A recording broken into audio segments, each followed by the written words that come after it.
Calling, guys. Talk to me nice. Welcome back to Sports Tea. Welcome back to Sports Tea. Talk to me nice. Nice. Calling, guys. Talk to me nice. Calling, guys. Talk to me nice. Talk to me nice. Hey everyone, welcome back to Sports Tea. Happy Sunday. I hope you all are enjoying your weekend and got a lot of rest, and you're enjoying football Sunday and all of the great NBA games that have been going on since the start of the season. I'm grateful to be back, and I can't wait to just sort of jump right into our first topic. But before I do me a favor and like the video, subscribe to the channel if you haven't done so already, and share the video. Share the video with your friends, your family, and let everybody know about Sports Tea. Let's blow up the community to be really big. I really appreciate you guys being here today. I'm just super excited about the NBA. I've been sort of smiling all week just because of the really great basketball that's been put on display. I'm seeing much more of an emphasis on defense, and I'm going to start with just jumping right into this Lakers and Minnesota's game where Luka Doncic made history. He made Laker history, and I mean, now fans are saying that he's the greatest Laker since Kobe Bryant. He's obviously lost weight. I've called him Luka Dad Bod Doncic, and I'll be honest, yes, he's skinny. He's much skinnier than he was. I give him credit for losing weight. He lost a lot of weight this summer, got himself into much better shape, played in Eurobasket. Now he's back to start the season. Dominant first game. I believe he scored 43 in the first game against Golden State where they lost. I found it to be somewhat of an embarrassing loss. And then this second game, he goes off for 49 points, almost scores 50. He made Laker history in the first two games, the most points scored by a Laker in the first two games of a season since I believe it was either Kobe Bryant or Wilt Chamberlain. And so many NBA fans across the world are calling Luka Doncic the greatest Laker they've seen since Kobe Bryant. And I actually don't have a problem with that. At all. I really don't have a problem with that at all. And I think the reason is because he scored 32 in the first half alone. Yeah, I mean, he's going to get called and compared to Kobe Bryant and other Laker greats for sure. That's going to happen. I believe it was Uncut Hoops that I saw call Luka Doncic the greatest Laker since Kobe Bryant. And I would be inclined to agree with him and others since LeBron James's tenure hasn't been all that good. But is it fair to say that if Luka doesn't win a title and LeBron did, even though it was in the bubble, is that fair to say that Luka Doncic is the greatest Laker if he never wins a title? That he's the greatest Laker since Kobe? And so that's where we have to get into it, right? Like LeBron James won a title in the bubble. He did win that title. I think it counts. And I think that Luka's got to win a title to be called the greatest Laker since Kobe Bryant. I'm okay with them saying that he's already greater than LeBron James as a Laker because, well, LeBron James has really orchestrated that bubble ring and a variety of other accomplishments that he's had since the Lakers. And his tenure with the Lakers has been an abomination. When you think about it, the Celtics have won another title on his watch. The Celtics have been to the finals twice since he's been a Laker. He's been knocked out of the first round, missed the playoffs. So it's hard I think it's really hard when you take a look at LeBron James and his career with the Lakers and say, okay, well, it's so great. It's hard to say that, yes, he did win a title, but what about all the other seasons? What about all the other seasons, So I want to get into Luka and his comments about his historic start to the season.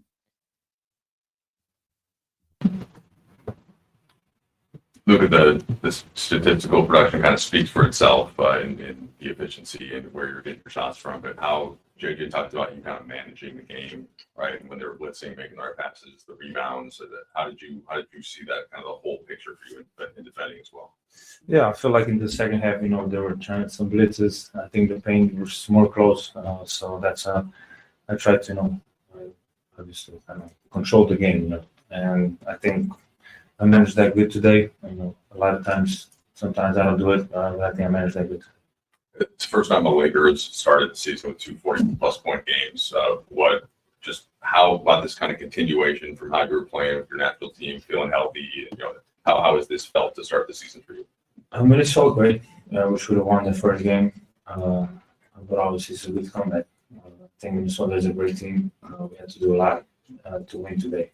But myself, I feel great. I want to win every game. Luka, obviously you want to get everyone involved, but in the first quarter when they were burning up the Nets the way they were, did you feel like you had to kind of keep pace with what they were doing? And then I guess how did things open up as the game went on for your teammates? I feel like we started when they were up 10 in the first 5-6 minutes. So I thought we just needed to be more physical, not only in the defensive end, but more on the offensive end too. So just trying to drive the ball, with the defenses and just go from there. When you think back to last year's first round series, what comes to your mind, and did you think back to it all over the last couple of days coming into tonight? I honestly didn't. As I always say, last year was really tough for me. Just want to forget about last season. Just trying to move on. But I didn't really think about that first series, just because we had second game.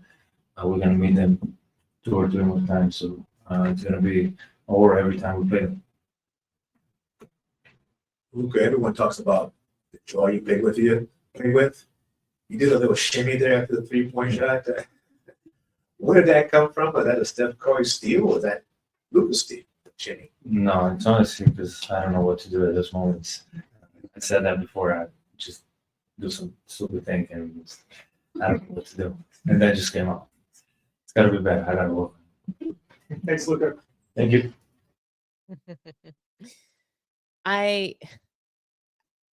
Luka Doncic, he's so humble. He talks openly about how he really last season was a bad season for him. He just wants to forget about it. And it's hard not to like Luka. It's hard to have a problem with him because he comes out and he's pretty humble. He's pretty soft-spoken. And his charisma comes out on the court. I think that he's pleasant most times. So, I think he wants to win. He's coming back with a vengeance. His scoring was impacted last season. His spirit was impacted. He's got a lot to prove. He's got a lot to prove to the Mavericks.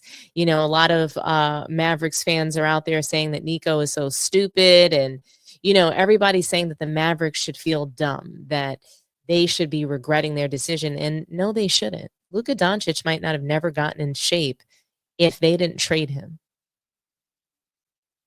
I'm sure they've had conversations with him, tough conversations, begging him, asking him, pleading with him to get in shape, if not for his own good, for the sake of the team, for the franchise, for their ability to have a title run. But he didn't do that. And he was looking for loyalty from the Mavericks, but he didn't do the things that they were asking him and requiring of him to do. So now he's on the Lakers. He realizes what happens when you don't get in shape. You get traded and, you get talked about like you're a fat slob. And then he got in shape. So I think that this needed to happen for him. This needs to be his journey, getting traded to the Lakers, having something to prove, and going out there and proving it. You've got LeBron James sort of sucking up a roster spot. $52 million. I'm sure that they could add some more weapons around Luka to make them even more competitive, but they don't look so bad. They finally have the athletic big that they've been dreaming of, right? And DeAndre Ayton, who he just plays like poop. I mean, he is so inconsistent and so lackadaisical on the court. I genuinely can't stand him. He's from the Bahamas and he's not giving Rick Fox. You know, Rick Fox got out there, he was a hard worker, he was so charismatic, so likable. And when I watched DeAndre Ayton, I'm like, why are you here? Why are you being given an NBA contract? He like walks back on defense.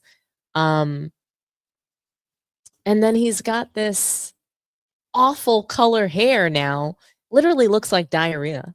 I call him every time I saw him jogging, you know, gracefully down the court, I thought about that Cardi B song and she's like, diarrhea Bia.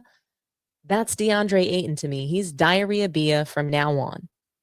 That's just who he is. His hair color literally looks like diarrhea. And he has the nerve not to run back on defense. He's just so inconsistent. And then, you know, you go to this Minnesota game and the first quarter, he looked like a disaster. And it's funny because, you know, JJ Redick is praising him and Luka Doncic. And I found that to be really interesting. I really did. JJ, first, what did you just make of Luka and the efficiency and the ways in which he was getting his shots? And he managed the game really well. I mean, we needed him. We had to have him scoring early. They were making shots. We made some defensive mistakes. Talked about it in a timeout. You know, we did it against Golden State the other day. We just made stuff up. You know, we've had enough practice now where we can stick to our rules, and if those rules don't work, yeah, we can make an adjustment. And started getting stops. They went to some blitzes, double teams. He became a willing passer. You know, defensively early, thought they really attacked him. He responded to that. His defense, you know, from halfway through the first quarter on was really good. And then just you get 11 rebounds out of your point guard. It's just awesome. You know, so just a complete game from him tonight. we talked about it for last game, the third quarter, and it seemed like that was the total switch tonight. What adjustments did you make? Look like there were a couple of different things you're doing defensively, and how did you feel like that played out? Oh, there were no basketball adjustments. Routine adjustment. So, you know, they called the first time out, I think, for the first time in Lakers history. The other team called the second time out. Yeah, nice, all right with the group, Yeah, we did it, you know. So maybe that's the blueprint. Just the coaches, you know, just changing the routine a little bit. What did you say to Luka after he missed that layup? When he had 48, like you guys had an exchange. And There was some discussion around whether or not, you know, I'm trying to get the guy to 50, and you know, I'd already given him 3 chances. We gave him a 4th chance, he gets fouled. He blows that. So he was awesome. So what about after the free throw? The last free throw before he stepped out. What did you say some after that? No, that's what I thought. Okay, you got 4 now. Because in the timeout, we were talking, and I said, I've given you 3 chances. You passed it the layup. Gabe had a wide open 3. You know, love good to great. We don't need to go good to great to great to great. Like just take the shot. You know. So, you know, to do what we did tonight against that team, which going back to last year, I know the first game of the season was like a 6 turnover game for us. The next 2 in Minnesota were, they weren't high teens, they were low 20s turnover. You know, turnover service in the series last year. I think we had 2 shot clock violations. So we basically had 10 turnovers as a team. Austin having 11 assists and 1 turnover. Luka having 8 with 3. Like our primary guys really just managed the game well, and we got good shots. We had some timely crashes, made some timely defensive plays during that run in the second half. Just a really good effort from our guys. So Luka's not the only guy on that team tonight. What do you think about DeAndre Ayton tonight when he played? Did he give it the force you want to see? Yeah, the DA was great. I thought his patience for the game was really good. By that, you know, Luka getting it going early, being the beneficiary of DA's screening at times. At halftime, I thought DA was playing really well. You look up, he's got 3 shots, you know, and really just kind of let the offense come to him throughout that second half, and then defensively he was really good as well. You want that Luka when you're out of here? I'm happy to leave. JJ, you know, Laker fans are known for being so rational and reasonable and patient. Did you feel any of the angst since the opening night loss? And you told us pregame you was very detailed approach the last couple of days. Was that in any way feeling what maybe Laker Nation was feeling? No, I have great respect for fan bases that care. I've already been warned by the NBA. Not allowed to use cuss words in here, but I like fan bases that they care. And so JJ Redick, he didn't say anything super duper alarming in this post-game press conference. I mean, to me, in order for Luka to be the best Laker since Kobe, it's not that difficult because LeBron James's tenure was so awful. He won a title, but the rest of the years were really, really bad. And, I want to go back to a comment that I saw from World Breaker where, look, he's calling me out. He's saying, SMH, y'all don't keep the same narrative with other players. What about all the years Kobe and MJ lost? No great player won a championship every year. It's a team game. Absolutely. You're 1,000,000% right. It's a team game, except when it comes to LeBron and when he wins. When he's winning, he put the team on his back to win. When he loses, it's the team's fault. And then furthermore, literally in year 23, LeBron is the one saying that he's competing for titles and championships. We're not asking that of him. NBA fans all over the world, we're asking for him to retire. That's what we're asking. We're saying, hey, big fella, you don't need to do anything else. We've seen enough. We know, we know what you can do. We know that you can bum rush the lane.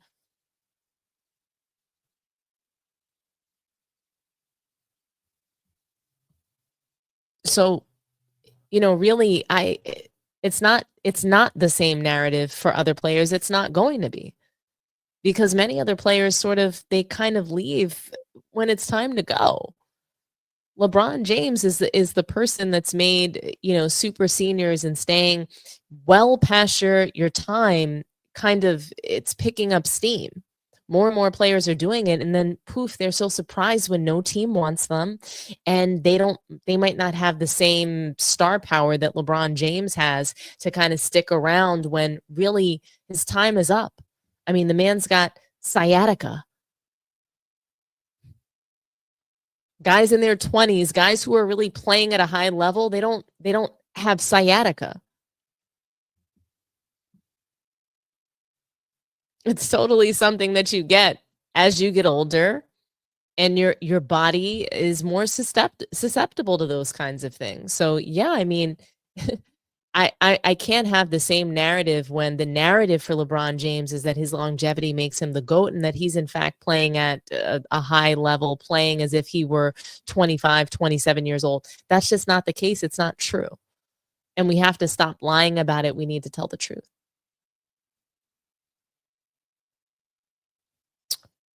So anyhow, I want to focus on DeAndre Ayton.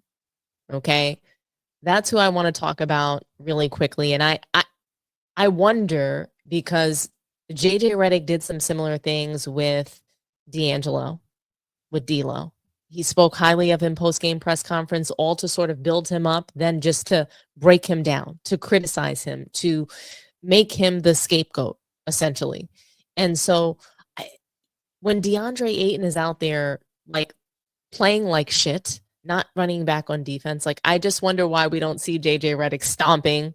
I think maybe he's learned a couple of things from his first year as a rookie coach, and he's being a little bit more composed in this second year. So I'm wondering, is Ayton going to be the scapegoat for Luka's Lakers? Is that going to be the case? Because everybody needs a guy, right? Luka needs a fall guy. Jokic needs a fall guy. LeBron has needed a fall guy. So is Ayton, a.k.a. Diarrhea Bia, is he going to be the guy that everybody blames this season? That's what it looks like. That's what it looks like to me. I could be wrong about that, but that's certainly what it looks like. And so, his performance in this game, it was up and down, right? Perhaps bipolar, like his entire career. I mean, the guy is just inconsistent. In the first quarter of the game, he looked totally lost on offense and defense. Then he seemed to have a spurt of good defense and some offense, whether it was making an aggressive move to the rim. putbacks, some good blocks, but overall inconsistent throughout the game. And Luka, he's trying hard to make him the lob threat the team needs. If he can leverage his mid-range consistently, that would be an improvement. I want to say that Ayton is a step above serviceable. What I don't understand is his hair. I don't. Like I said, from the Bahamas, I'm expecting Rick Fox. I'm expecting to be giving that kind of that vibe, guy that gets out there and gets to work. This is just not Ayton. Every time I see him, diarrhea beer. Cardi B is hilarious.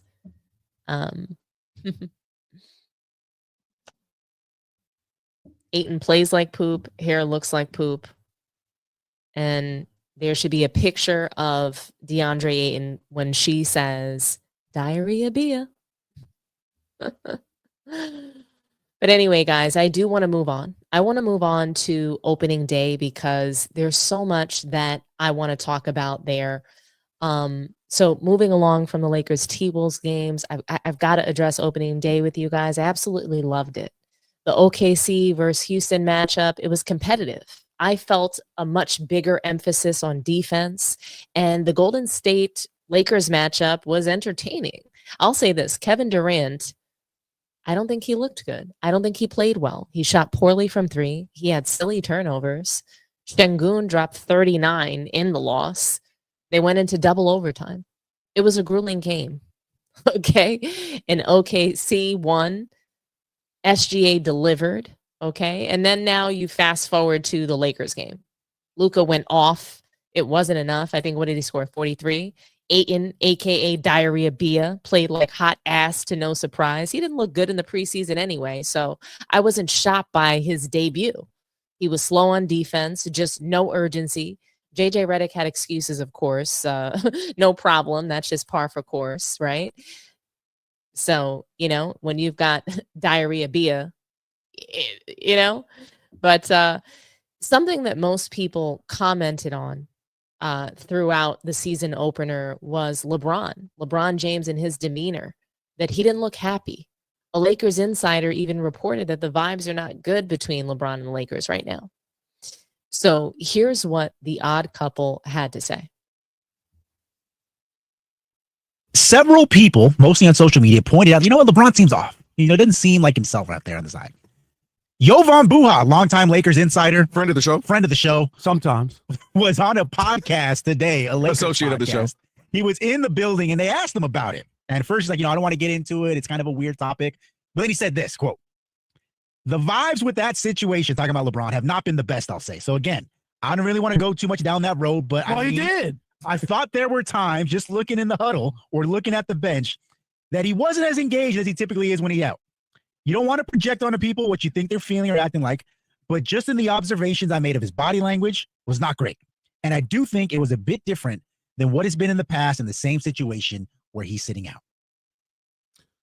LeBron, the last part of what he said, one of the parts towards the end, I agree with. In that, look, the camera wasn't on him quite as they normally as much as they are, and you don't want to read too far into it. But LeBron is very, very intentional, very calculated, very aware, knows this is a national game, knows this, the NBA is back, it's a big deal, it's on NBC, everybody's watching it, you know what I mean? Like, LeBron is fully aware of what's going on. This is Luka's now first year as a full season with the team. Everybody's watching. Luka's in the best shape of his life. You got DeAndre Ayton, you got Marcus Smart, some new players. People are watching. It's versus Steph and the Warriors. And for LeBron to look a bit disengaged, to look distracted at times, to not being there, that is intentional from LeBron to me. Now, I don't know what he's trying to imply. I don't know what he's trying to say, but LeBron was saying something with his attitude, because if you can say a lot of things about LeBron, but one thing you can't say is historically, LeBron's up, dapping up teammates, got personal handshakes with every last one of them, talking in their ear, cracking jokes, having fun with them. That's one of the great things about LeBron is he's very ingratiating to teammates, whether you're a street clothes on the bench or whether you're another star with me. And for him to not do that screams louder than most people, because he is usually that with his teammates. So, Rob, I feel like there's something there. Is it the idea that, didn't work out the deal with the contract? Is it the idea that, maybe they were kind of moving forward? It feels like the franchise is starting to move forward without him, saying you're here now, but we have to start thinking of life without LeBron. I don't know, but something did seem a little off for a big game, first game of the season. LeBron totally knows those moments, totally owns those moments, totally, even though if he wasn't playing, I'm going to be a part of it. I'm dapping up, I'm doing this. And he wasn't that. And for LeBron to do something, it's intentional. We've seen him doing podcasts more than ever lately. We've seen him golfing more than ever lately. We've seen him do a lot of retired. That's what he's doing. I'm kidding. And maybe he's acting like it. So, and last point too, with the sciatica, it's a strain, like to be out weeks, that's kind of strange too. In that it normally day by day or they'll take it a week at a time, but to just know, oh, he's going to be out for weeks is a bit strange. So I don't know what's going on there. Can't that be corrected if you wash your hair? Oh, that's seborrhea. That's seborrhea. I'm sorry. What, we need some head and shoulders or something up in here?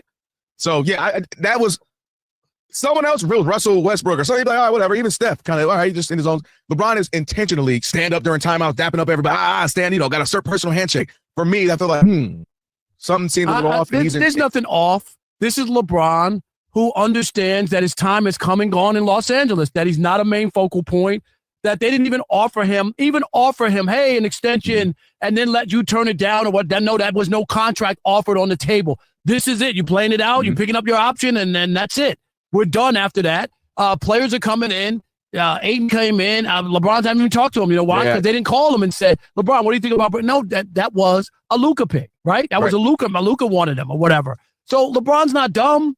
He understands what's happening. And slowly but surely, the Lakers are moving forward without him. This is what happens when you stick around too long and you think you're going to have the same clout. You never have the same clout the whole time. Nobody, unless you play a shorter period of time, gets to run the routes, the whole time, especially if you overstay. Most guys LeBron came through the league with, they're long gone. They're all long gone. LeBron's still playing 5, 7 years after other people. You know what I mean? Like that's a long time after the fact. So he knows what's going on. That's why he's disengaged. It's not by happenstance. No, that's why I said everything he does is intentional. But I will say, I mean, Kelvin Washington, he's a LeBron James bootlicker. I mean, for the first time in 23 years, LeBron didn't participate in the NBA opener. He was on the bench. And I want to tell you guys, he looked impeccable, likely in Louis Vuitton, but he was sharp, looked very handsome, like he understood the assignment and how the league was going to have 90s tributes and Michael Jordan would even be featured. So he showed up. His appearance was A1, but his demeanor, his body language, facial expressions, they were awful throughout the game and the evening. Like he was upset that he had to dress up for the evening when it wasn't even about him. He was burning on fire because MJ was featured and it was such a hit. Just to back this up with facts, guys, this season's NBA opener, just for you all to know, was the highest rated in 15 years. There was just, 3 minutes of an authentic Michael Jordan interview that garnered more viewership than any of the supposed greatest players to ever do it in today's league. I mean, people who never even watched Michael Jordan watch more than they've tuned in for players that they have witnessed in real time. That's really interesting. Wouldn't you say? Wouldn't you say that's really interesting, guys? Look at LeBron. Look at him all salty. Look at him pouting. LePout. LeSalty. With LeSoul sitting right there next to him. What does Bronny have to be pouting about? He should be grateful to be there. But look at him. Look at these two ingrates sitting there like somebody owes them something. Absolute disgrace. That's what that is. Complete disgrace.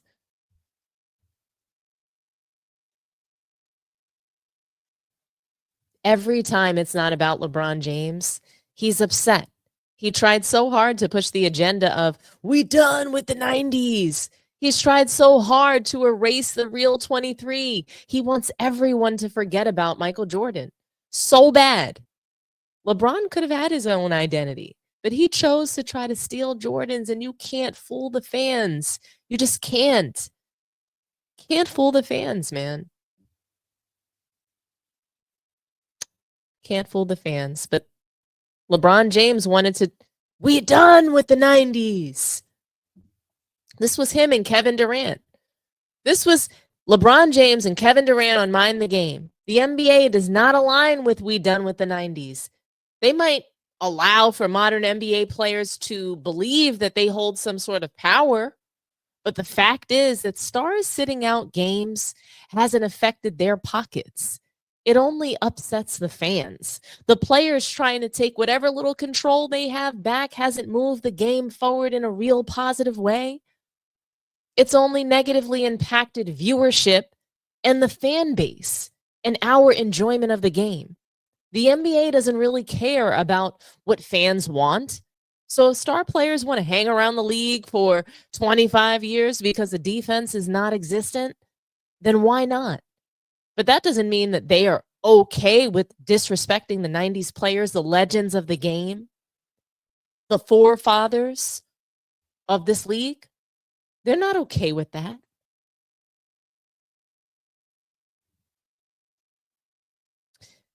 The NBA,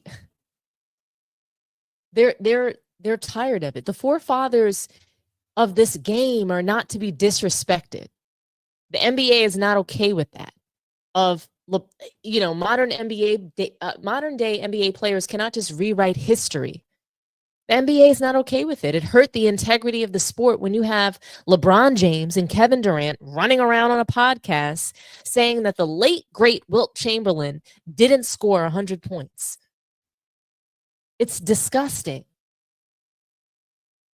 And even the NBA, as low as they are willing to go to make a dollar by removing the competitiveness and the physicality from the league, the diminishing of legendary players that built the league and made it what it is today, it doesn't put any more money in their pocket. And in fact, they recognize the market for nostalgia.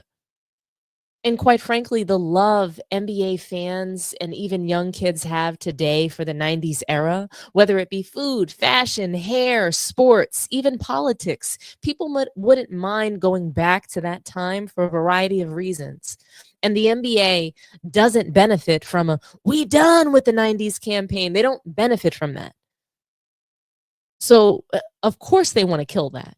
The funny thing is that Kevin Durant, LeBron, their time is up, in my opinion. Steph Curry, he's the one with the real longevity. He created a dynasty.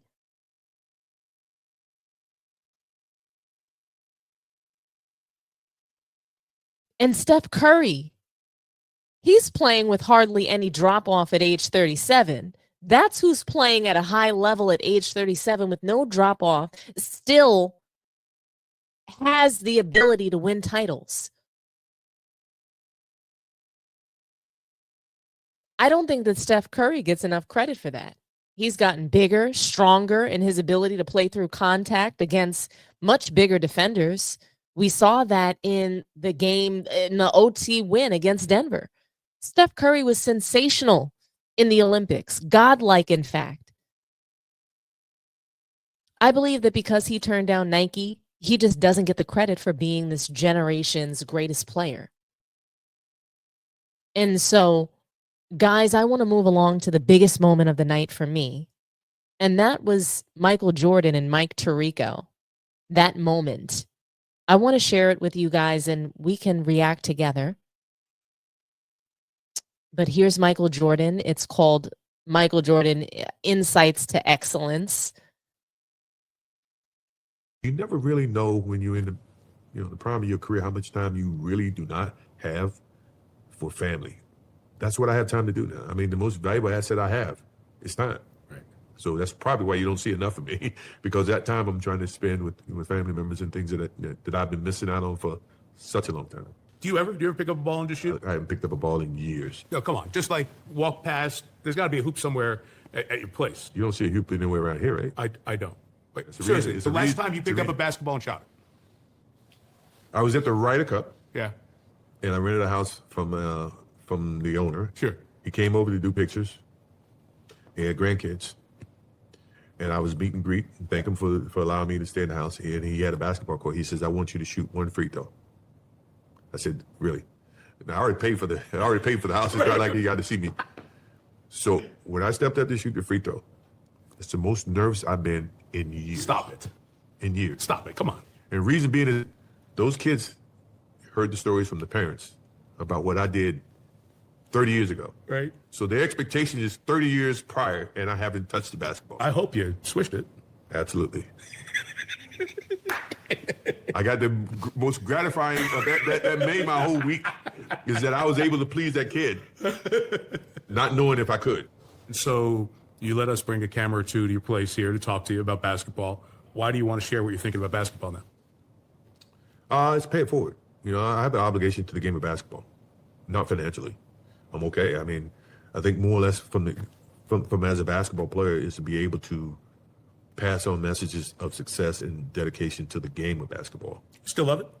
Love it like you wouldn't believe. I mean, in all honesty, I wish I could take a magic pill, put on shorts, and go out and play the game of basketball today, because that's who I am. That's that type of competition, that type of competitiveness is what I live for, and I miss it. I miss that aspect of playing the game of basketball, being able to challenge myself against what people see as great basketball. But it's better for me to be sitting here talking to you as opposed to popping my Achilles and I'm in a wheelchair for a while. But it's nice to be able to share the things that can still make the game great going forward from your perspective. Yeah, I think one of the things why I did this is, as professional athletes, we have an obligation to pay it forward. You know, that's part of what, you know, this is all about, is to pass it, pay it forward. Michael Jordan is, I mean, even now, he's still so incredible. His star power is just so magnetic. And I want to say this, guys. Mike Tirico, he looks like CeeLo. I just want to get that right out of the way. Okay. Look at MJ. I mean, he's so cool, confident, relaxed, looking like such a billionaire. He even looks like he slimmed down a little bit. He really looks fantastic at this age. Personally, my favorite part was when he mentioned wishing that he could take a pill that would make him be able to play in today's game. He wants to compete. He still wants that. Even at his age, he's looking at these guys today like food. And he wants to see what it would be like to play against today's players that think that they're the best, that everybody says are the best. If he had every advantage, what would he do with it? We'll never know. But just seeing him sit there and talk about it, I could tell he meant it. He's not just saying it. Michael Jordan is considered the fiercest, toughest competitor ever. He also told a quick story about shooting a free throw, right? And funny enough, I'm scrolling on Facebook one day or maybe 2 days ago, and I see this video of the exact story that he told. And I want you guys to see this. It's just a few seconds long, and then I want your thoughts on this.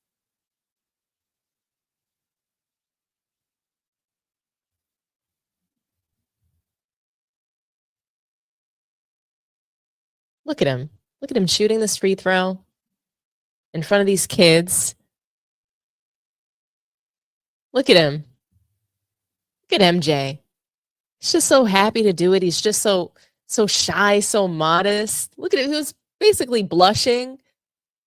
I mean, to be able to take on a challenge at any age, no matter how big, no matter how small, when you haven't touched a ball in a long time and you know that what kids are thinking about, or whoever is asking you, they're thinking about when you took a free throw shot with your eyes closed. They're thinking about the stories of when you were in your 20s and 30s, playing the game of basketball at the highest level, at the greatest level, the greatest that we've ever seen. And so you can't help but just appreciate Michael Jordan's love for the game, you know? And why do you guys think he shared that free throw story? Like, why do you guys think he shared that? I think that I just thought it was really interesting that that was the story that he chose to share and to sort of focus on. And obviously there was no, this wasn't going viral before this interview, right? So we hadn't seen anything about this. Obviously Michael Jordan, I mean, he already rented the house. He already paid for it. Obviously, this video, it's the receipt of his story, and it didn't float around until the story was shared. So why do you guys think that Michael Jordan wanted NBA fans to know this? What is the lesson that he's trying to impose upon us? Is it a lesson? Is it a feeling? Is it that he is a man of his word and he can back up the things he says? For me, there's so many things to unpack in this clip of MJ's insights to excellence. He already paid for the rental. He already paid for this home. He doesn't have to perform anywhere for anyone at any time. He loves the game so much, and he's so much of a competitor that he will lean into any challenge. He hadn't performed under pressure in so long. So for him, it was a challenge. I mean, could you imagine if he bricked the free throw? That would have been the video that went viral. That would have been the story instead. So, guys, take from this what you will. Michael Jordan does have a love for the game like no one else. And I believe a responsibility to the league, like he said he does, and to the fans. He's only here to try to bring the integrity and winning back to the sport and some pride to the players and everything that they do. They need a real ambassador for the league, a real ambassador, not just a face that looks like the rest of the owners with the same experience as the other owners. Ticket and others have campaigned for Michael Jordan to replace Adam Silver as commissioner. I like it. Who better to follow and to listen to than Michael Jordan himself? I love it. Given everything happening in the league, especially right now, I mean, this brings us to our next topic, okay? And that's the NBA's gambling investigation. Okay? This gambling saga, this is the talk of the town right now. Obviously, instead of the incredible play on the court that we've been witnessing, I mean, Wemby has been sensational. The Knicks, watching them spank the Cavs was incredible for me. But I want you guys to hear Rob G from The Odd Couple. He quickly runs down the arrests of Chauncey Billups, Terry Rozier, and Damon Jones, an LBJ insider. He's a LeBron insider, but here's a brief recap. Chauncey Billups is alleged to have been part of a illegal poker scheme where they were defrauding people over millions of dollars using x-ray glasses and rigged shuffle machines, so on and so forth, in addition to being implicated in a illegal information sharing scheme with regard to the NBA games, specifically that he was tipping off bettors that players on his team would not be playing because the team was taken. That's number one. Terry Rozier, we already know about it. Prop bets, allegedly, that he was telling people, no, I'm not going to play this many minutes this game, so hit the under on all my bets. That's being alleged with him. And last but not least, Damon Jones, allegedly, not only was he part of the Chauncey Billups poker scheme to defraud people, he also allegedly was tipping off bettors that LeBron James, even though he did not work for the Lakers, he was not an official coach on the Lakers, he was brought in by LeBron as like a special assistant, helping before games. He was riding on the team plane. He was staying in the hotel. He was tipping off bettors that LeBron James, even though he wasn't listed on the injury report, would not be playing. So bet against the Lakers in this upcoming game. Again, this is all fluid. These are all allegations for now, but bombshell being dropped in the NBA. And I'm glad you said that. Everyone is innocent until proven guilty. So we start there. No one's saying anybody's guilty. We don't know. That's why there's a trial and all kinds of other stuff that has to go on, Kelvin. We just put that out front. 100%. Okay? But I'm going to start here.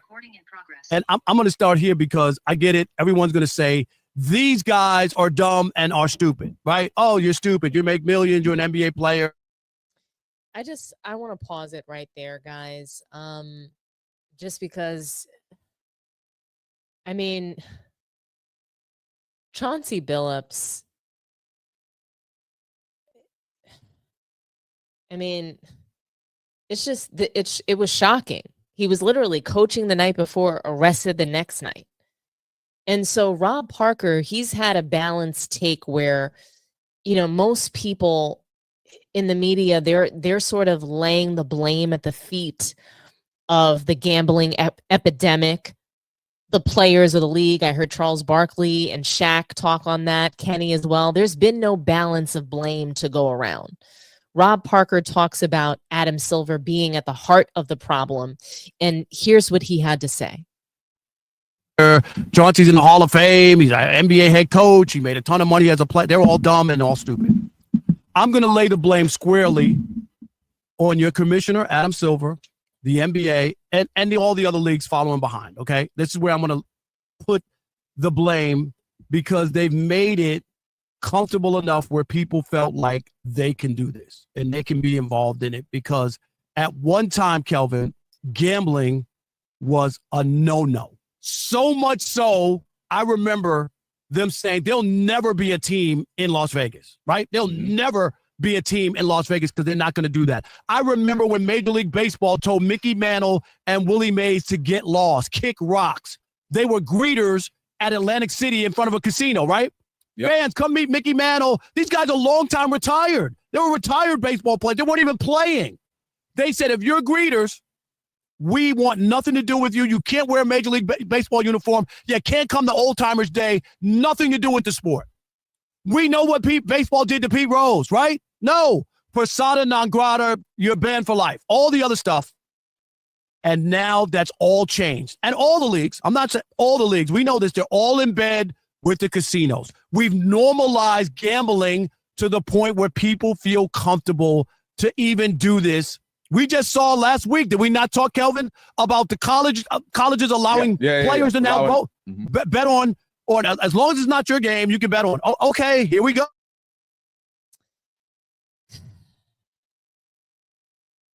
I mean, Rob Parker, he's looking for Adam Silver to be accountable. You know, and he does talk about the players' accountability. He does speak on that. But I want to address what he said about Adam Silver. And Adam Silver, in my opinion, is corrupt. And the league is corrupt. When you have 28 teams that consist of one ethnic background, which is the same ethnic background of the commissioner, there's an issue. One that is an antitrust issue, that's for sure. And it needs to be discussed more, but it never will be. The cabal needs to be broken up, but it's very powerful. It seems the current administration is after the league and they want to expose and dig up the skeletons. They're looking for anyone that knows where the bodies are, where the bodies are buried. And Adam Silver, the league, they know everything. They work with the feds. They're very powerful. They've covered up crimes in the past. Karl Malone, for example, totally swept under the rug. They tried to do it again, but they're busted. And Adam Silver is being called to task. He's being called to Congress, in fact. That's the latest update that I have on him. He's being called to Congress to discuss his knowledge of this case and any salient information that he'd have from that BS investigation that he did back in 2023 when he first learned of Terry Rozier's prop bets. Adam Silver should step down as commissioner. It's disgusting that he's failed NBA fans this way and has forced fans to question the load managing throughout the league. It leaves it all up to question in our eyes. We can't trust the NBA or the players in it.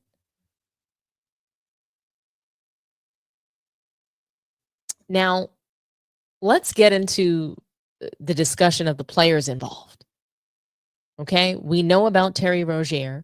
The league knew about him. They did a fake investigation and cleared him, right? They completely cleared him of this, and that's its own case, right? So that's separate from Chauncey Billups. Now, Billups is a different case that involves the mob and these poker games. His career is obviously on hold, and everything is at stake for him at this point, right? I mean, Rob Parker also speaks on whether or not he should be stripped of his Hall of Fame awards if found guilty. Here's what he had to say. We got the players involved in this, right? Yeah. Rozier and Jones, right? Okay, so we got those. But I think the bigger one was Chauncey Billups today, right? I mean, that was the a current NBA coach who coached the night before is in handcuffs the next morning. And the allegations are really bad about him, Rob G. Yeah, not just the current NBA coach, because some people don't even know he coaches the Trailblazers. They know him as Mr. Big Shot, NBA champion in Detroit, man. Hall That of 2004 team. Chauncey Billups. Chauncey Billups, easily the biggest name associated with all of this stuff. And let's get a quick refresher course on what's being alleged here involving Chauncey Billups. Number one, the one that he is listed in by name involves an alleged poker scheme where they were rigging games with shuffle machines, x-ray glasses with marked cards as a way to get millions of dollars from what people they termed as We're fish, both shaking our heads. right? I mean, Sounds like some Ocean 13 stuff, this don't is it? like a movie script. And if you were on Yeah. Twitter and you saw what these x-ray marked cards things, you're like, it can't be that easy. Well, apparently it was. So that's number one. Number two, and this is one that people have inferred and figured out on their own, in the Terry Rozier indictment, Billups is not listed by name, but there is a person described in the indictment that is a former professional player who played from 97 to 2014. Who would whatever, that be? right? And that he is a current NBA coach, that he is currently residing in Oregon. And, we'll see who that is at a later And point. his nickname is Mr. Blank Shot. Yeah, exactly. What is this? Jeopardy? Am I supposed to say, who is Chauncey Billups? Exactly. Y'all, And y'all so- giving me all the clues? In that portion of the Terry Rozier allegations, it mentions a person in Oregon who was relaying information to bettors that his team was tanking, that X, Y, and Z players would not be playing later this week. So if you wanted to bet against us, now would be the time to do it. This was all, of course, before the injury reports were made public. So this was insider information. Unbelievable. And That's I got to the say damn this. Yeah, that is just damaging. All of it. And even the bilking the people with the phony poker games and rigged and all that. If all of this is true, I don't know how you come back from this from the standpoint of being involved in basketball, the way people feel about you, despite what you did on the field. You know what I mean? And he earned all of that. He was a hell of a player. I covered all that with the Pistons. Yeah. He was tremendous. I mean, he's the MVP of the finals. They beat Shaq and Kobe and 4 future Hall of Famers, Karl Malone, Gary Payton. I mean, all of that. And in 2024, this past year, right? Yeah. He was inducted into the Basketball Hall of Fame in Springfield, Massachusetts. Kelvin, I don't know how you could do anything. And obviously we say if convicted. So let's leave that there. Correct. These are all allegations. No one's saying he's guilty and should be thrown under the jail, any of that. But he would have to come out of the Hall of Fame if these allegations are proved or he's convicted of these allegations. I don't know of any other way how he could be involved or how you could honor him in this situation. They pay. Man, oh man. This is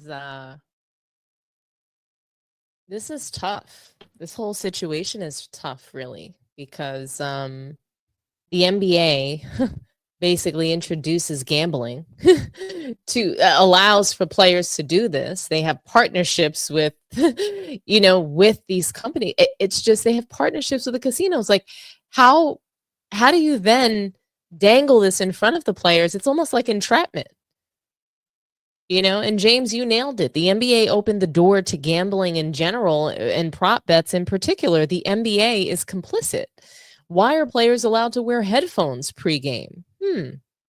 It is ridiculous. It is the NBA's fault. I think the blame needs to be laid on them. But there's things like blame, there's responsibility, and then there's accountability, right? So people are responsible for their own actions, but I think the NBA here is accountable. So I think that they're accountable, and I think the players are responsible. They are going to get punished for whatever comes of this investigation if they're found guilty, and that's just what it is.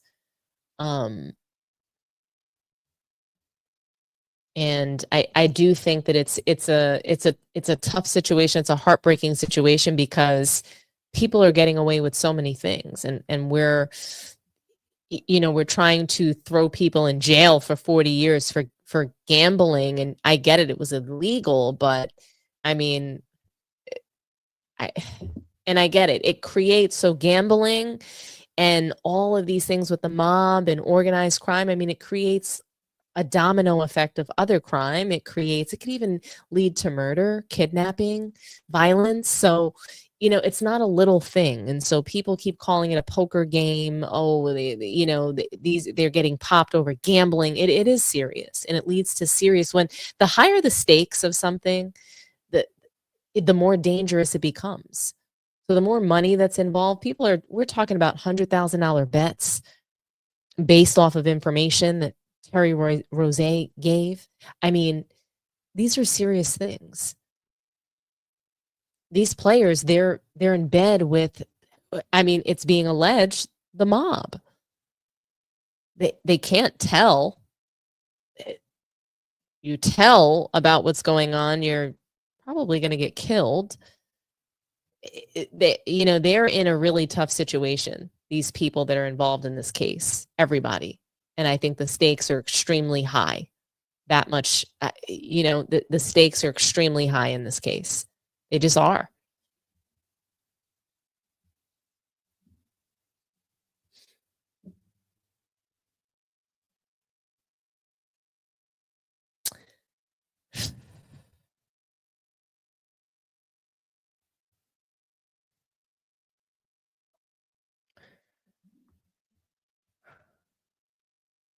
A lot has been said about this whole situation. There's just so much, to chew on. A lot of people that really believe that Chauncey Billups is sending a signal to Clutch Sports because he's wearing this hoodie. So he's wearing this hoodie, Clutch Sports Group. This is what it says. He's wearing this diarrhea beer hoodie. And perhaps he could be asking them for help or support. I'm sure it was symbolic of something, but it doesn't mean that LeBron is guilty or involved in these cases. We can't jump to that conclusion, although it's an interesting thing to speculate about. A lot of people are also linking what's going on with Gilbert Arenas to this, which I found interesting because it's a totally different case regarding a completely different organized crime group in a completely different jurisdiction. There's a lot of misinformation going around, and I can't help but think that this is a huge distraction, and there's so many moving parts and moving layers to the situation. What I believe is where there's smoke, there's fire, and I'm sure there's so much to uncover. This story, I think that it's going to continue to develop. I think it's going to continue to develop. I think that we're going to continue to report about this.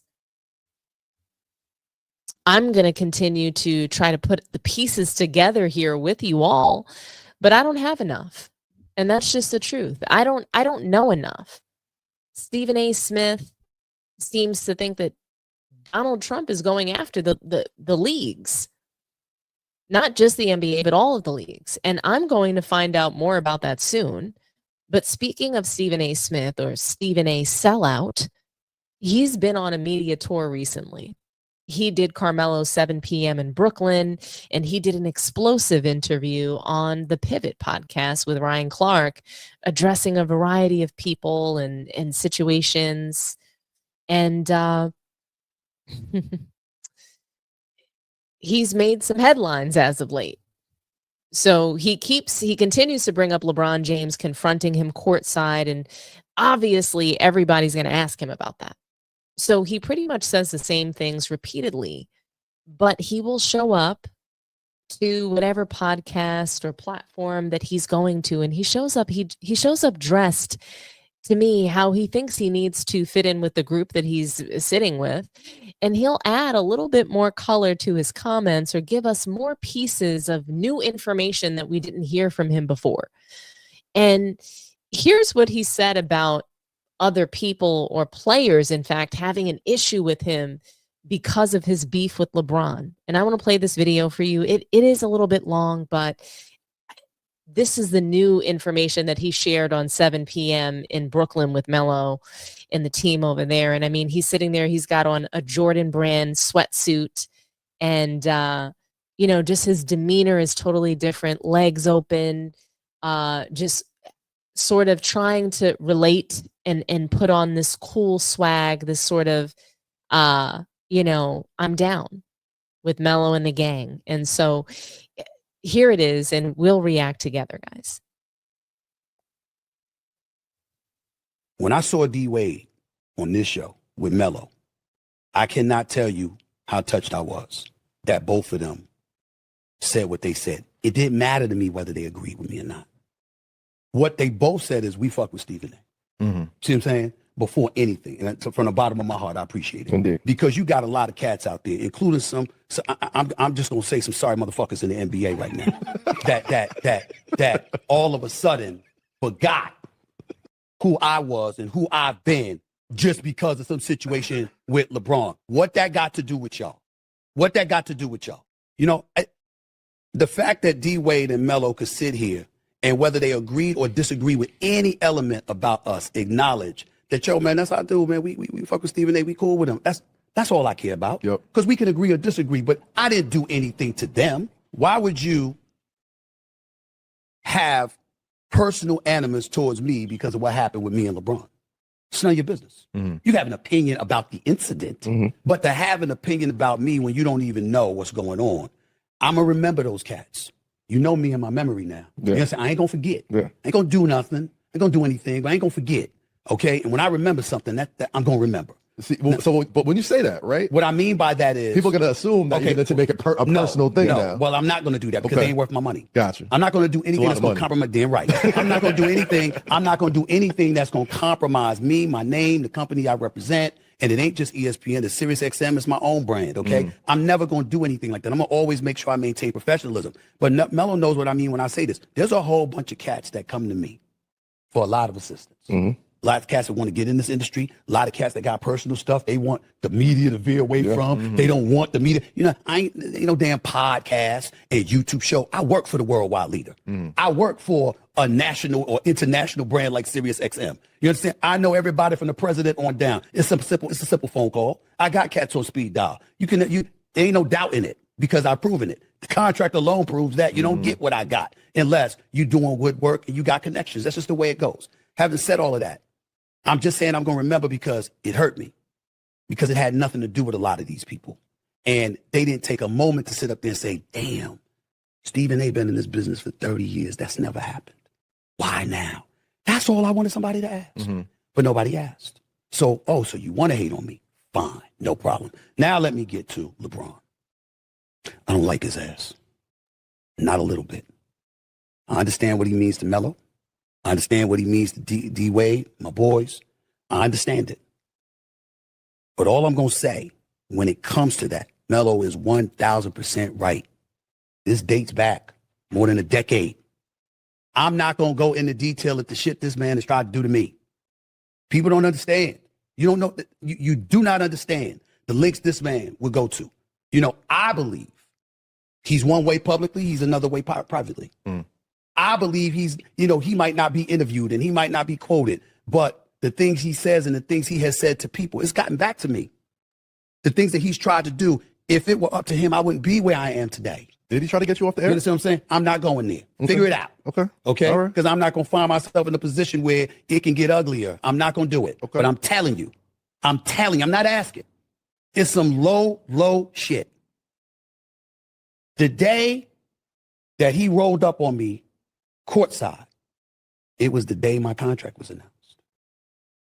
That I had stayed with ESPN, blah, blah, blah. Mm-hmm. Go back and look at the camera angles. I arrived there in the first quarter. He rolled up on me in the third quarter. When he rolled up on me in the third quarter, this is 2025. We got technology everywhere. TNT is a nationally televised game. How is it we got one angle and the only angle you see was of him and his face? But you see the back of my peanut head. How is that the only angle that you saw? How? Y'all guess. Okay. I'm not going there. I'm just telling you what I see. Remember, I'm in this business. You got my social media person right there. Right. You understand? I've been an executive producer for years. I know this, but I know a thing or two about camera angles. I determine them half the time. Yep. Do this angle, do this angle, do that angle. This is my business. I'm here. I know what that is.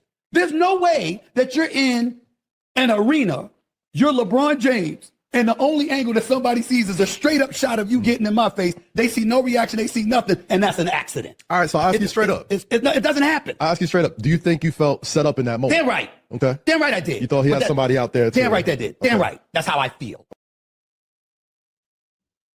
That's how he feels. He feels set up, guys. Stephen A. Smith feels set up. You know, I think something that really caught my attention during this monologue, and I know you guys are probably thinking, oh, I didn't really hear that much different, right? But think about it. Shannon Sharpe didn't speak up for Stephen A. Smith. Did Stephen A. Smith already enact his revenge and then still smile and pretend to be Shannon Sharpe's friend? Is he the same kind of person that he's saying LeBron James is? Did he lure Shannon Sharpe to ESPN just to make a fool of him? Or was he just being his friend? Did he make sure ESPN fired him over his recent legal troubles? Shay never defended Stephen A. against LeBron James. Not once. Stephen A. Smith never forgot that, did he? Are we supposed to feel bad for Stephen A. sellout?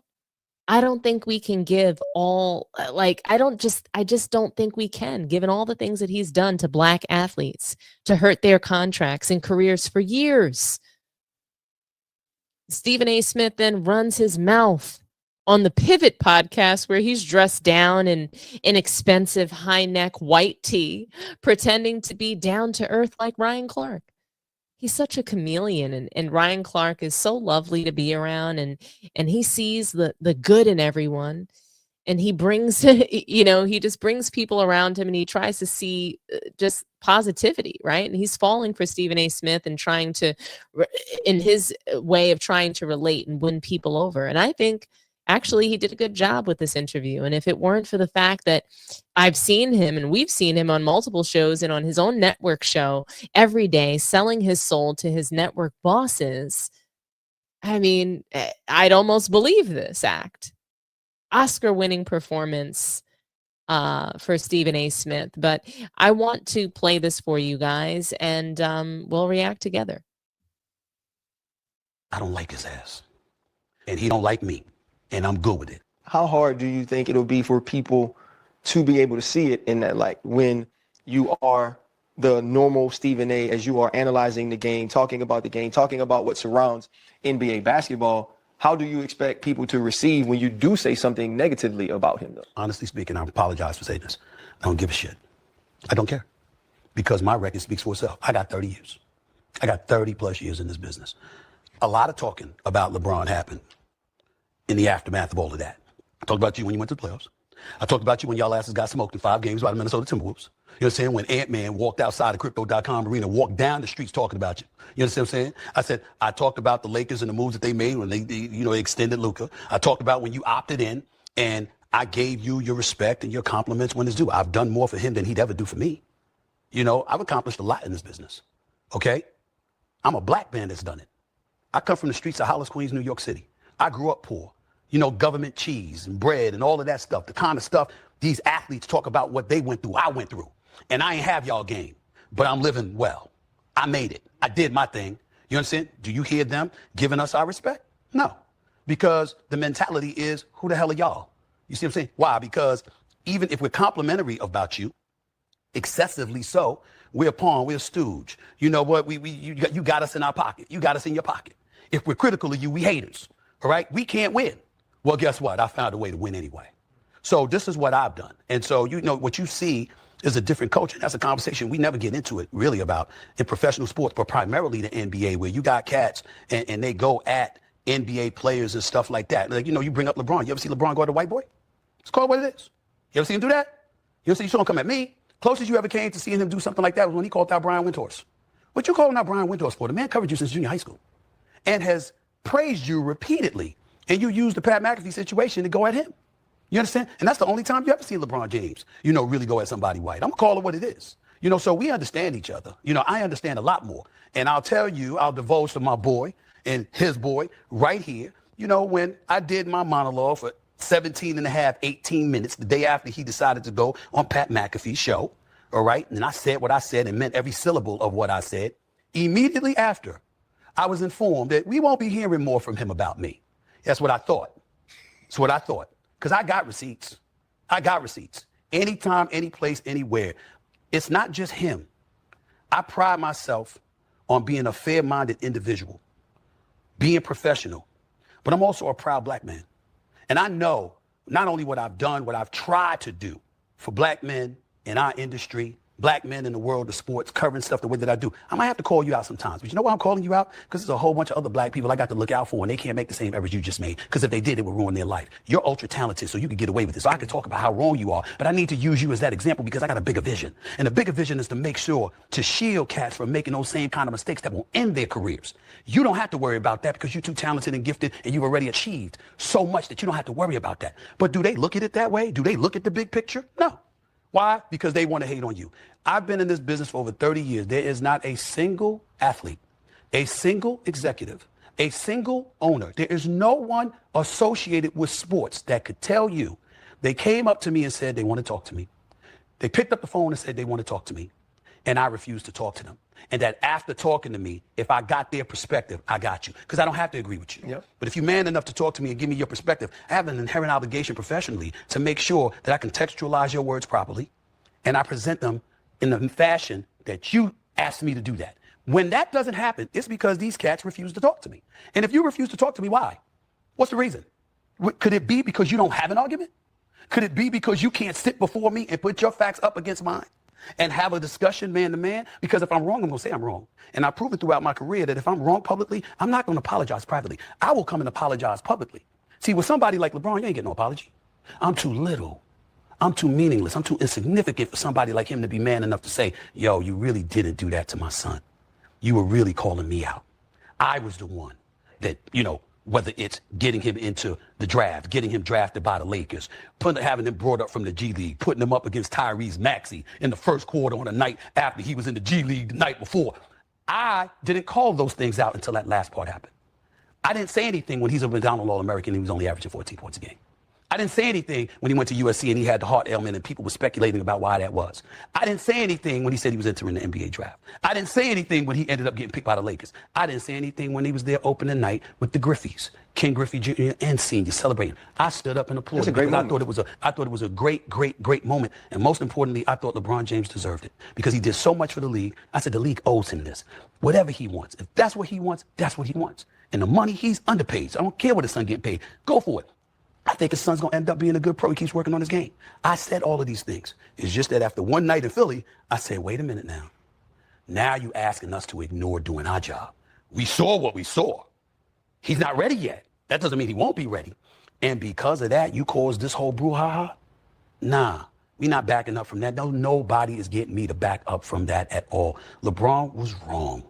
And he will forever be wrong. And as far as I'm concerned, anybody in this business or anybody that wants to be in this business, especially these athletes with their podcasts that don't see it, well, just consider yourself blind or unethical. Because anybody with professional ethics who knows sports and knows what comes with it knows I did not do anything wrong to that young man. But to paint me as somebody that would attack a child just because I dislike you, it's low. It's low, and that's what it is, and that's where it's going to stay. And the only reason I said it is because you asked me, and it's because of how I feel, and I'm not going to change. And if he don't say nothing, I'm not going to say anything. I'm just going to do my job. If there's another confrontation, I assure you I'll be better ready and better prepared this time. I promise you that. I know what's coming. No. Stephen A. Smith, he's a hypocrite. And he may be correct in a lot of what he says.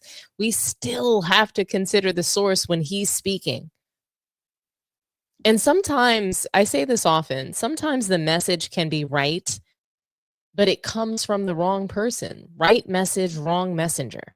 Stephen A. Smith, if you live in a glass house of criticizing Black people all day long and sometimes on a very personal level, why are you upset when it's done to you? LeBron might have been wrong, but Stephen A. is no victim. He's far from it.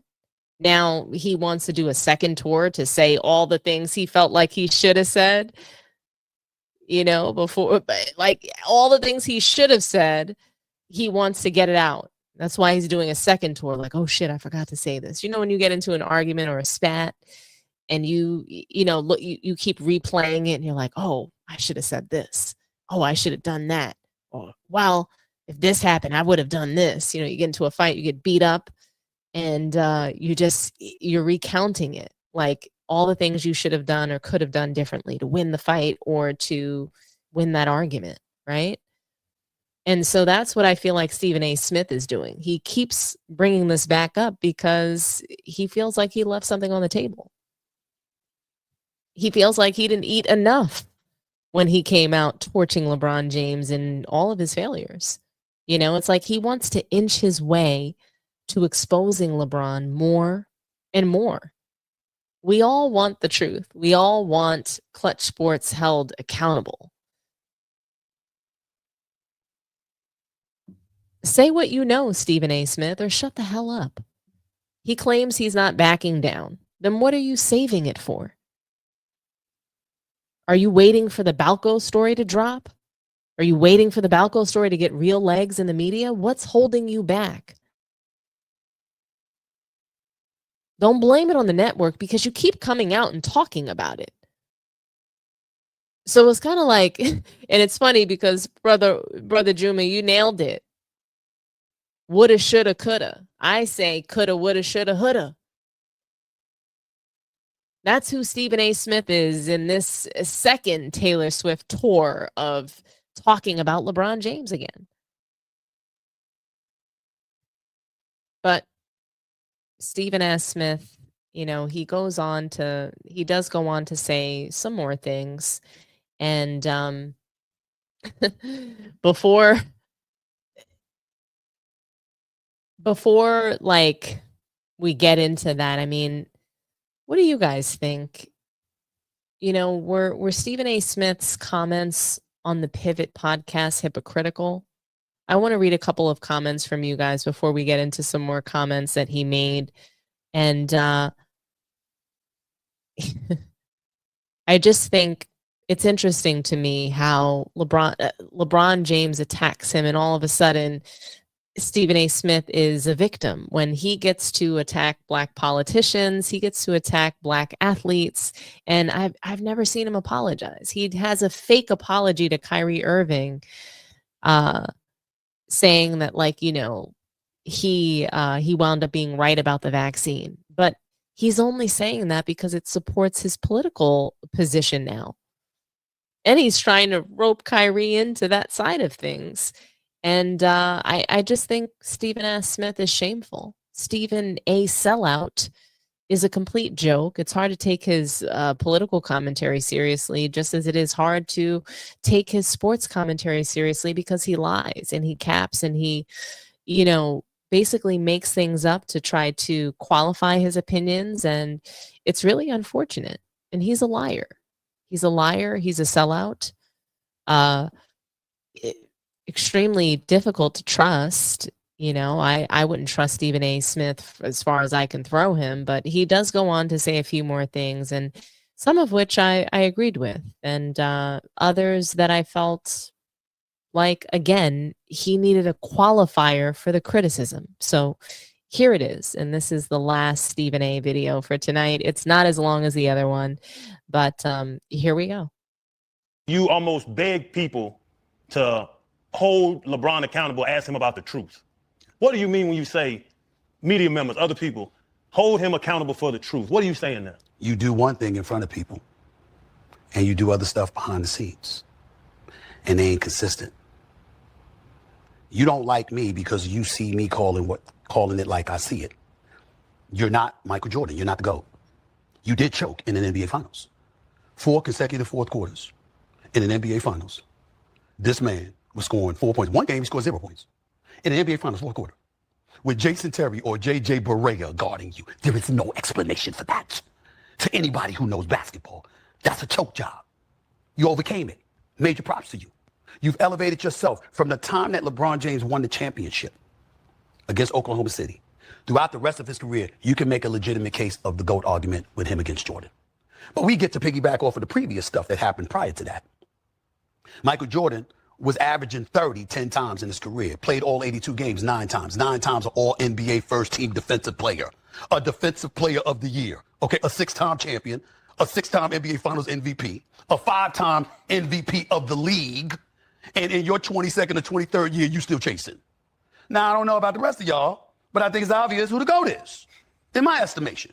Having said that, let's appreciate the fact that a GOAT conversation is nothing denigrating anybody, because I'm still acknowledging you as being in the conversation as the greatest of all time.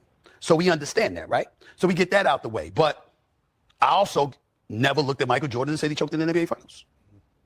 I also didn't see Michael Jordan joining D-Wade and Bosh. And then AD. Okay?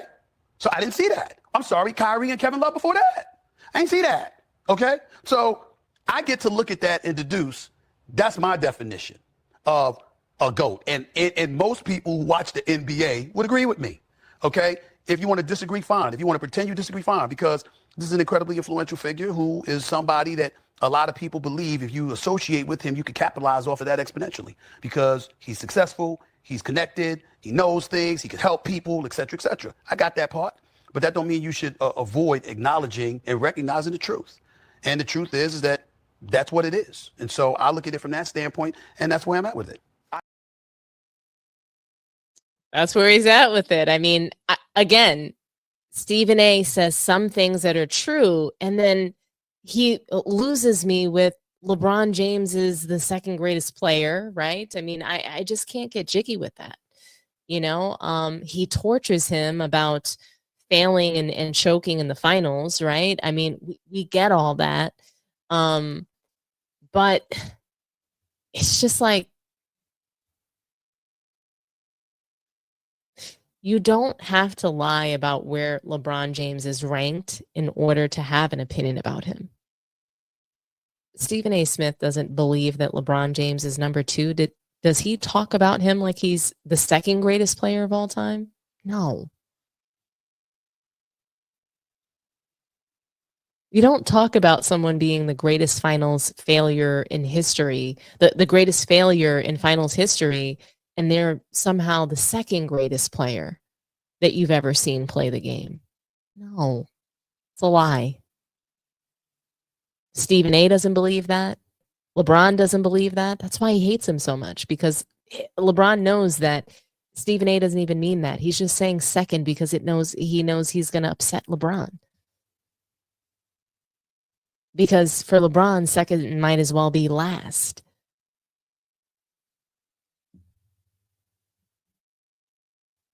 But there's no way in hell you talk about the second greatest player you've ever seen like that.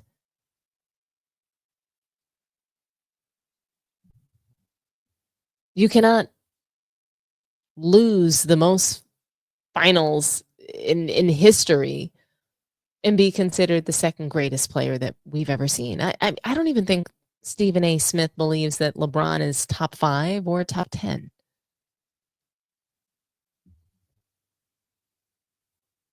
And as LeBron continues to play, I mean, you know, but here's the thing. Were Stephen A. Smith's comments on the Pivot podcast hypocritical? I thought that they were.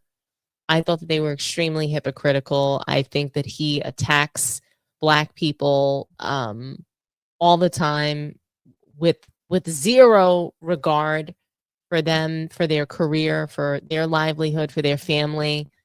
Nothing. I mean, not too long ago, he attacked Jasmine Crockett for no reason. Not too long ago, he attacked Kawhi Leonard and basically absolved Steve Ballmer from any wrongdoing, capitulating to his money and the fact that he's worth $180 billion. Stephen A. Smith will get in bed and drop his drawers for whoever's got the biggest check for him. Stephen A. sellout. Now, guys, I need you to do me a favor. I need you to like the video. Smash the like button for me. Share this video. Share this video with your friends, your family. If you like sports tea, if you think the content is good, share it out on social media. Let's grow the community to be even bigger. And subscribe to the channel if you haven't done so already. But I do want to take a moment to take a phone call or two. We'll see how it goes. If you guys are feeling froggy, call in, talk to me nice. Really excited to hear from you guys. What do you think? I mean, we talked about a lot. We talked about the NBA opener. We talked about the gambling saga. We talked about Stephen S. Smith. Let's see if there's any comments in particular that I need to reply to. There were lots of really good engagement tonight, guys. I really appreciate you. LeBron's failures for the Lakers weren't his fault. He just didn't have enough help. That's the narrative anyway. Yeah.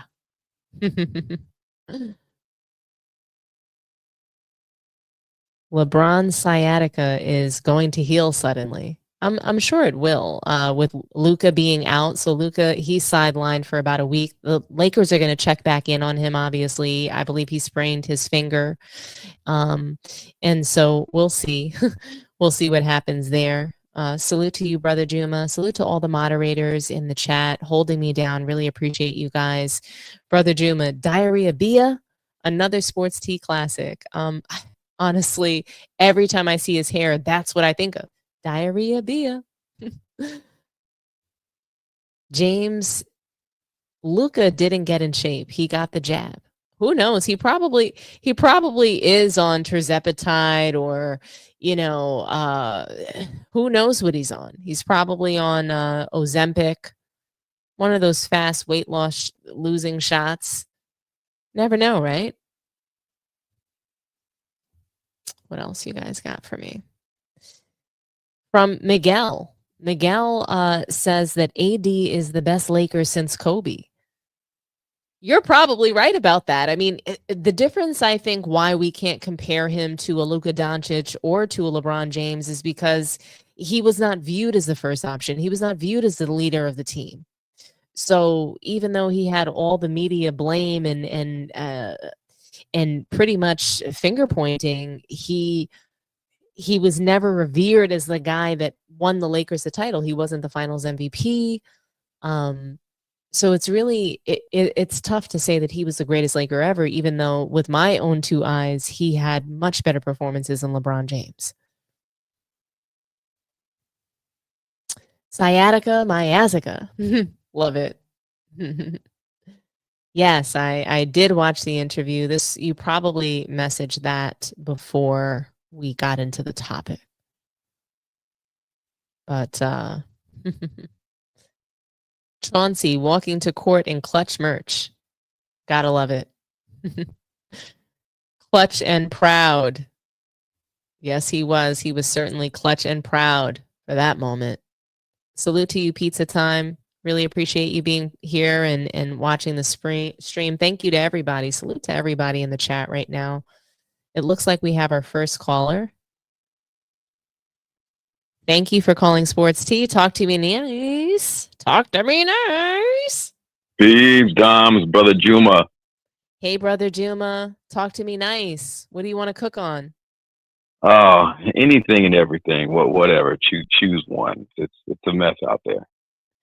Why don't we talk about the gambling saga? Why don't you, do you have anything to share surrounding the idea that LeBron James could be involved? Obviously, Damon Jones, he was a good friend of LeBron James, longtime, I guess, advisor of some sorts. He had a role on the Lakers team, but he wasn't salaried through the Lakers. So, what do you think about this? Well, I mean, what they say, where there's smoke, there's fire, right? And from the beginning, just him being traded to Cleveland from the beginning, going to his hometown, the MVPs, like everything that, the PEDs, everything is tied to him, but it's always like one person removed, right? Like his initials are on receipts, his wife and teammates or trainers are on receipts for PEDs, and he's gone in the springtime when it comes back swole with knots on his jaw, and here it is again, where he's just one person removed. It's never 2, 3, 4. It's always one person removed. Like they're saying that he's always skipped games against Giannis, because he doesn't want to get embarrassed, by getting, swatted, because, Giannis isn't going to have that. He always skips those games. He's always load managing. He's always has injuries whenever he doesn't win, but he's never had surgery. And like Jordan and Kobe and all these other Iverson, hell, Bird and his messed up back, all these heroes, these sports heroes that go through these injuries, and to have everyone, including him, just talk about an achy toenail or whatever's wrong. It just ties right into the gambling. It's like there's no way. We don't really know. But we know he's involved one way or another. There's always somebody, one person removed, and where there's smoke, there's fire. So there's no way he's not brother involved. Jima, there's a really good point that you make, because I don't know if you remember Randy Mims, the manager, involved in Balco. Then you also have Maverick Carter, who admitted to placing illegal bets in the past as well. So there's there is this level of, bad character surrounding LeBron James. And, you can't help but wonder, where he's at in all of this. It's just, I'm not ready to tie him directly to gambling yet. Right. He's the star, and oftentimes people will be in your orbit that don't have good intentions for you. And it's hard being LeBron James, I think, in a way where you never know who's using you for something, for information. This guy, Damon Jones, was pumping him up, telling him he could do it, telling him he was so great, a pillar of positivity in his life and in his world. And look at what he was doing. So, look, and this is alleged, obviously, but if this is true, in fact, a lot of people, you just never know who you can trust. And then LeBron James is a guy that, he just wants to be down. So why wouldn't he give the boys a little bit of information so they can make a little money? Right. Well, he's also like all these stars they're in bubbles, right? And I definitely agree. Like, that you can't go anywhere. All these stars, millionaires, billionaires, these music athletes, actors, you don't know who you can trust. Like, there's always someone leeching off them and just want to be by them, and do something hideous, or just want clout and fame. So it is a hard life for him to live. But after 20 years of constantly, not taking any credibility, going like little things like Kyrie, like everyone's sitting here ignoring the fact that it came out that he tried to trade Kyrie for his boys, CP3, and then Kyrie just took it upon himself to leave, and that was just alleged, but everyone talks about his big super block, but Kyrie was but that wasn't like at the end of the game that Kyrie's the one that made the game winning shot, but that they don't ever talk about that. He doesn't support his own teammates, like when he throws everyone under the bus, so now you have this lifetime of rep that you've built on yourself, and it's like, well, where can you go now? You've built this reputation about just being shady. And even though people aren't saying anything, like David Stern would not allow, and I might be bird walking, but David Stern would not allow a player to have a media company and then a management company owned or one person removed from a player. That's a conflict of interest. It's like definitely against the law. Adam Silver knows better. He's a Jewish attorney. He knows better. And for just there's no way that if half of all these news, the sportscasters are his teammates, like half of them, or if it doesn't make sense that they just let this happen, and we're just supposed to take a blind eye, and then he's the second best player when he's never been a clutch player, like in his life. He doesn't shoot free throws. He has no handles, no mid-range game, and he's definitely not clutch. But he's number 2. It's like, so it's going to come out, one way or another. I'm not going to blame him because, just because, my sister used to say, just because someone's an asshole doesn't mean that they're, a rapist. You know what I mean? So, Sheesh. it is what it is. What I'll say here is that I don't care as much about LeBron being involved in gambling as I care about him potentially being involved in PEDs. That's what I want to know about. I agree. That's what I want Pablo Torre to investigate. He can investigate all this other stuff, but not that. And I think that could be probably the biggest story in all of sports for quite some time. I think it would be the biggest story of the NBA for years to come. And we need to know. Yeah, well, he won't escape it. I mean, it's hit everybody else. Everyone that the baseball and and with that whole thing and with the hit a home run. I'm from the Bay, so the home run rally or whatever they're doing with Bonds and Canseco and McGuire. I was here for all that. And then also Aaron, the Lance Armstrong and even FloJo, like it'll eventually come out. No one's too big. He's not too big, old school, for the britches. Like it's gonna come. The second he retires, he's gonna get snitched out. Like, and it's he should have retired after that bubble championship. I said he should, because that was AD's MVP.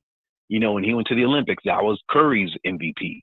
But he's addicted. And let me just say this: for him to never have a masculine role model, or just someone to tell him no. His mother he has a teenage mother. When you're 6'8" and 250 pounds, you're not being coached in high school. You're just going around and slam dunking on everybody. He should have took 2 years of college, learned the fundamentals of basketball, and was able to. But he's never been able to receive. He can't be coached because he doesn't want to listen to any type of authority. He's never had a grown man just tell him, shut up and stop crying. And when he's had that from T. Lue or in the Lakers with Riley, he runs. And he's never been able to just shut up and learn, for his own benefit. And he's really a man child. It's unfortunate. Hopefully the man can read, but I don't think he can do that either. But it's unfortunate that he wasn't able to just get out of his own way and just really, but when an 18-year-old kid, 17, 18-year-old kid gets $100 million without stepping foot on a court yet, what do you expect? And that's what Jordan was saying, when he had that old school interview with Oprah. He's like, they should get a minimum, 5, 10 million. And then after a couple of years and they prove their worth, then they can start looking at large contracts. They need to earn it. MJ needs to be the commissioner. I'd love for Michael Jordan to be the commissioner. I think that'd be so awesome. So thank you so much, Brother Juma, for calling in. It's always a pleasure to hear from you. And on this, you're welcome. Thank you, Dom. Thank you for the one-liners and your integrity. And shout out to all the mods. And as we see a lot of new people jumping in, and we really do appreciate the healthy community that you've created for us, and a safe space for everybody to be welcome. And I really, the Sports T Nation is on one. Real talk. Thank you so much, Brother Juma. We're going to end the live here. Oh, it looks like we do have another phone call beeping through. Nice. So Good. Thanks so much, and you have a good one. You too. Peace Bye-bye. and blessings. Thank you. All righty. Thank you for calling Sports T. Talk to me nice. Hey, what's up, Miss T? How you doing? Hey, Young. Oh, my gosh. Long time Man, no see, no hear. yeah, How are you? I was trying to catch you before the last dude like got out. Man, I wish you would tell these dudes that always got everything to say about. At the end of the day, bro, worry about your profession and what you get paid. I'm not even. I personally don't even care about the criticism. But when people get so worried about like when a dude got paid and $100 million and all that, bro, his talent reflected that. He acted like LeBron didn't come in the league and show that he was going. But even with the $100 million, like he still came in the league with a hunger and he went on his walls. So I wish you would tell just a few of them that let you off into I'm gonna complain about everything. I wish you would just tell them, just worry about the basketball. Man. Don't worry about what somebody else got paid and somebody else's salary. Ain't nobody watching this show right now making the Lakers $1. So why are they worried about what another man got paid? Worry about y'all preparation, bro, and worry about the money that y'all get. I ain't with that talking and concerning myself with another man's bank. Like that's just soft shit to me, man. Did you see? But what's up, T? Did you see Dame Dash on the Breakfast Club? Mm-hmm. Did you see that? Did you see Dame Dash on the Breakfast Club? I gotta find that clip. Dame Dash. Dame Dash on the Breakfast Club when he was talking to Charlemagne. With Charlemagne, y'all did see it. Yeah, I mean, that's kind of like what you're saying in a way, right? Is that sort of like the similar message of it? Yeah. Would you say? Like, is it safe to say, like, what Dame Dash was saying about Charlemagne worrying about another man's how much another man makes money, and that's not for other men to sort of talk about? Like, I understand what you're saying. I just want to. I think that Brother Juma, he's not worried about the dollar amount per se. He was making the point that I believe it was back in, I want to say 2000. It might have been actually 2003. So it was right before LeBron was drafted, or it might have been 2002, something like that. It might have been 2003. Michael Jordan, he made an appearance on the Oprah Winfrey Show. And Charles Barkley's next to him, and this is back when they were still friends.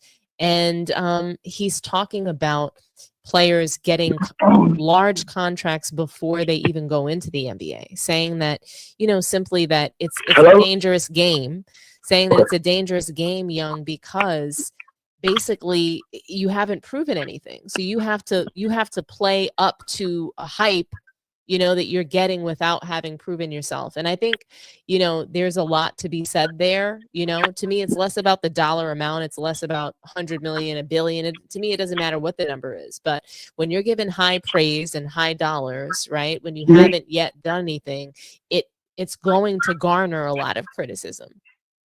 And I agree with you that actually LeBron James worked really hard throughout his whole career. I think there's a piece of him that still works really hard right now to this day. Whether it's working hard, going around on Kai Cenat's channel, whatever it is that he does, like, I think that he does work hard, whether it's being, in the media, being a personality now at this point. Like, when he retires, I think he's going to continue to work and to have a strong work ethic. One thing I'll say about LeBron, I don't think he's lazy. Has he had a lazy moment? Has he not ran back on defense or just decided to take off in those moments? Sure. But as far as like coming into the league in 2003, making a name for himself and working hard and trying his best to be sort of the face of the league and put a franchise on his back, I think that he did those things, right? And I think that LeBron was LeBron when he came into the league. So, 100 million, 2 million, whatever that dollar amount was, I do think that he earned it. I think that he's earned his paychecks throughout his entire career. Because I'm saying we agree that no matter what the dollar amount that LeBron has made, that he's brought the league and owners, like I'm saying, that's a drop in the bucket. Like, nobody is paying the type of money that LeBron is being paid and not for the profit. It's entertainment, like, at the end of the day. And that's what with you just see, I love your show.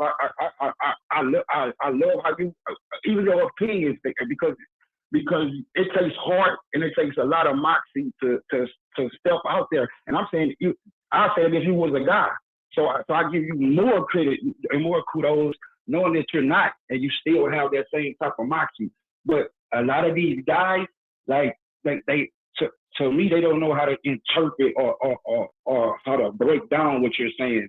They to me, it's like a reason to complain about anything. Like it's a lot of players. It's a lot of players in the NBA that come to the NBA, get kicked and don't do shit, don't do nothing.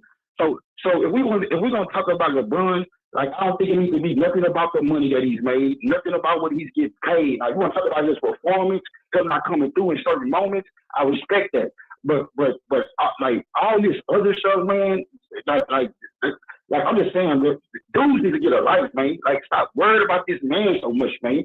Like, if we talking about basketball, we're talking about basketball. I just want you to understand, because I think that you misunderstand a little bit what the prior Carlo was saying, just because he's talking about, okay, like, think about how much money these guys are making when a guy is making, let's say, $100 million before he even comes into the league. There's basically what he's trying to say is that there's a question of integrity right now. The gambling, all of that, there's all these high dollars being thrown around there. And guys have become almost desensitized to hard work, desensitized to just the like basic morals, values, and integrity in the sport.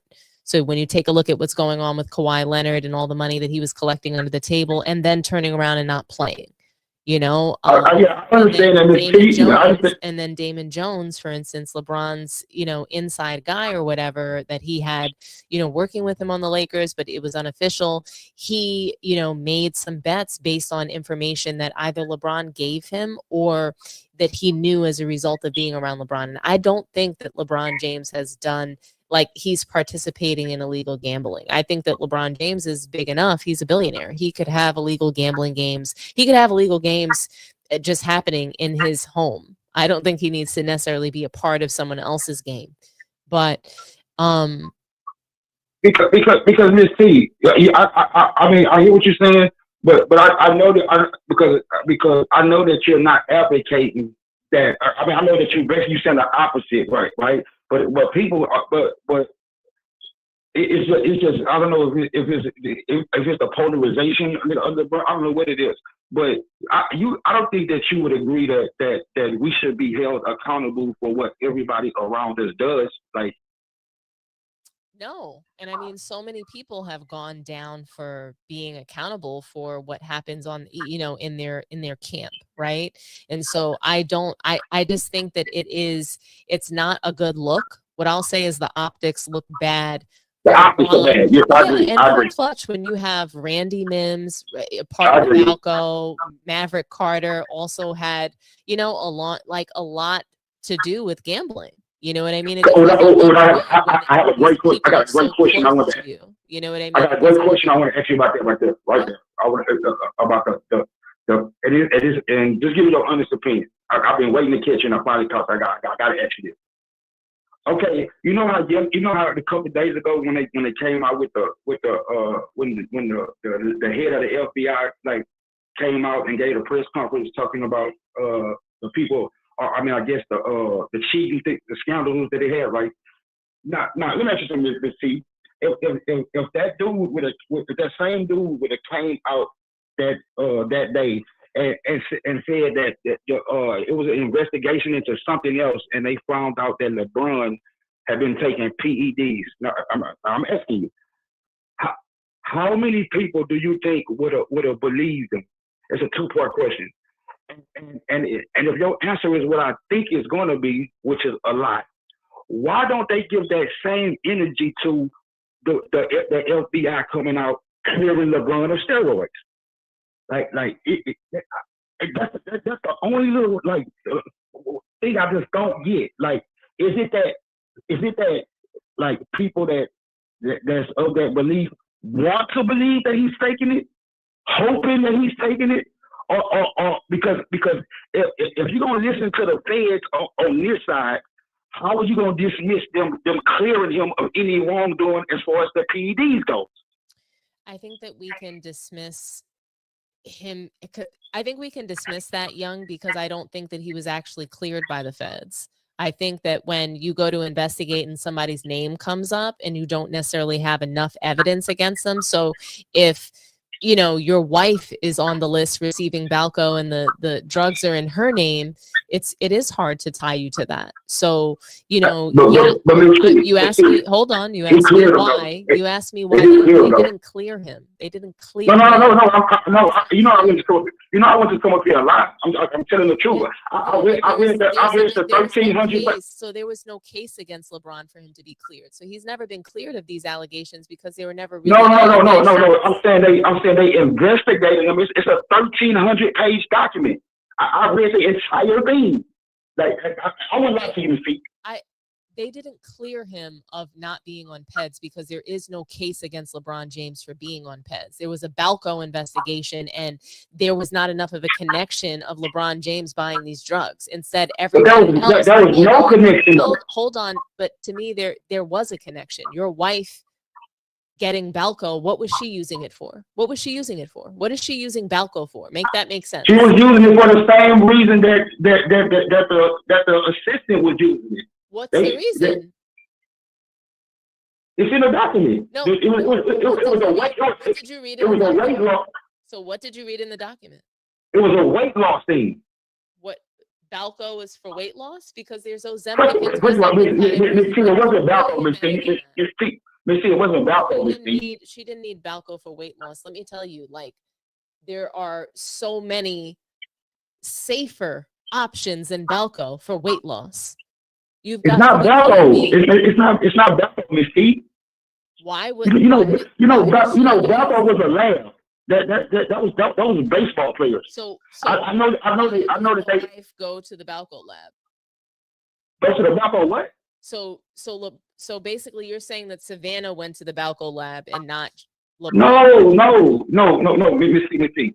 Her trainer, the same dude that they had the smoothie store with, that dude, he's the one that gave the weight loss, whatever they want to call it, to the assistant dude that was there with that, and to his wife. That's how the investigation started. So you're saying that Savannah was taking weight loss drugs. That's what you're saying. You're saying she was taking weight loss drugs, and it shows up under the drugs that constitute as basically. Yeah, because it's not illegal. It's not illegal. It's not like in basketball it's illegal, but I'm saying you're run of the mill. But they have places. In downtown. Let me explain something to you, because I'm a woman, okay, and I'm very familiar with aesthetics and specifically weight loss drugs. And you don't need there is not a woman on the face of the earth that needs to pick anything up from the Balco lab for it. That's just all I'm trying to tell you. So that is, you asked me why. You asked me. I'm not arguing with you on it. I'm not arguing with you on it. What you asked me is why people won't accept that LeBron is not, potentially using people won't accept it because of these reasons that I just said. It seems highly unlikely that Savannah was picking up drugs from the Balco lab for weight loss. Okay. And hold on.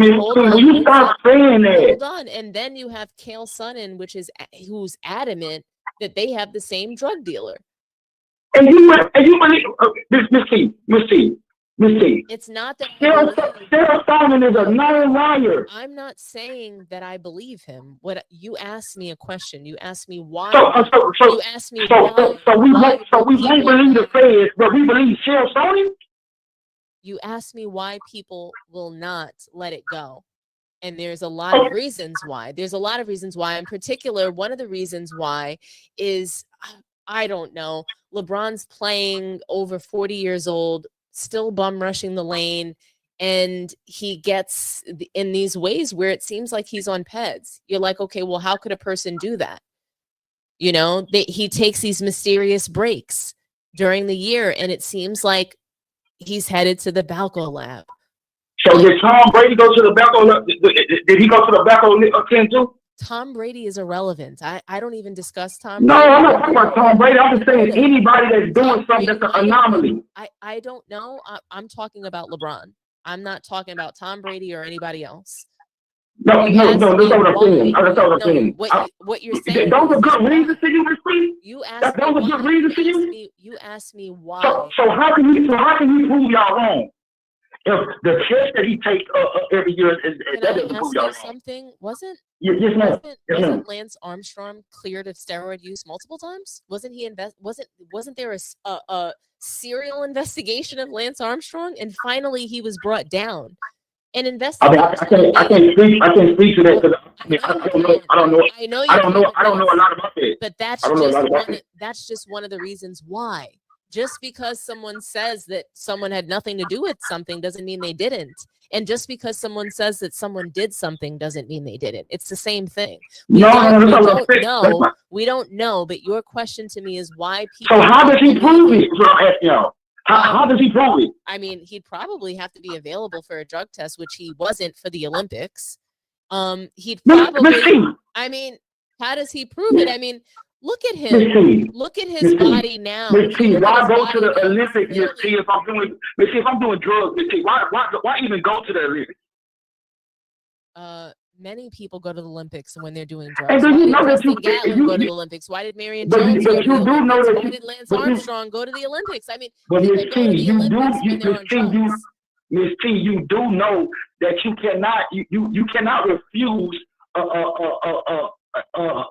USADA if they request a blood analysis from you. That's not true, Young. And in every situation where there's been athletes who've been on PEDs, that's exactly what's happened. And it's not that they refuse the test. So they don't refuse the test. They take the test, but they have someone that clears them of the test. They pass them of the test, even though it was a dirty test. So how does he prove it, Miss T? Okay, tell me that you just said he proves about LeBron doesn't have to prove that he's not on PEDs. It's the onus is on us to prove that he is. So he doesn't have to prove it. He has nothing to prove as far as him being. But that's not how y'all act, though. No, it is how we act. How I No, act. Yes, it is. What I said today and on this show in front of you, in front of everybody else, is that I wish they would stop investigating gambling and go ahead and investigate and see what's happening with LeBron on PEDs. But they already have investigated him. They haven't. They haven't investigated enough. So you think the NBA will do a better investigation than the FBI? I think that no, I don't need the NBA to investigate LeBron James on PEDs because I believe that they already know the answer to that. I need. So who's going to investigate him? I need Pablo Torre to do it. I need the FBI. I need the FBI now under this administration, under the Trump administration, to investigate the PEDs allegations so that we can see. You know, what's what? Yes, I need them to read the investigation. That's what I need. Miss T, if you know the history of the FBI, Miss T, it's not spreading in our direction. We know this. I'm sorry, but I mean. But I'm saying, Miss T, we do know this, right? We do know what? What do we know? That in the history of our kind being here, we have never. I'm saying. FBI investigations, for one, have never been fair, and for two, has never been slanted our way. But Young, that's exactly why we can't sit here and trust the FBI when we're talking about he cleared LeBron. You just told me that you can't trust the FBI. We can't trust them. No. I'm saying what they say, right? I'm saying we can't trust them to be. No. I'm saying we can't trust them to be on our side. Is what I'm saying. And so you trust them now because they're on LeBron's side in this case. You can't. I never trust no feds. Are you serious? You either trust them or you don't. The question I asked was about those who wants to keep saying that he's on steroids.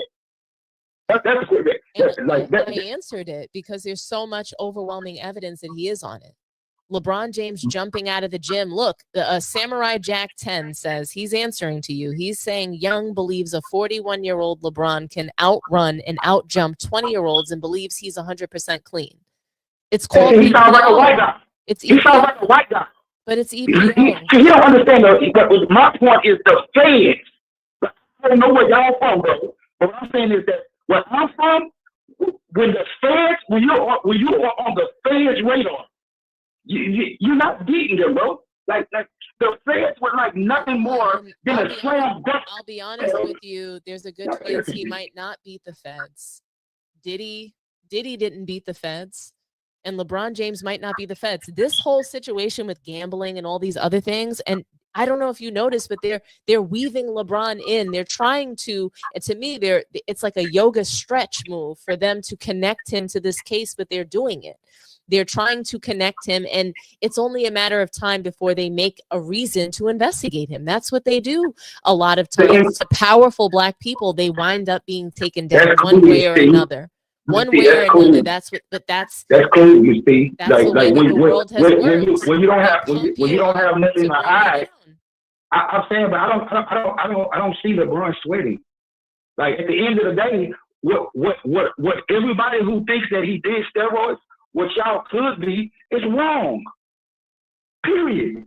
I don't know. I don't know. It's just, and I'm just talking to, and I mean, I'm not trying to offend anybody, but I'm just saying, if you're another ethnicity, like what I'm saying right here is not, I'm not talking to you, I'm really talking through you.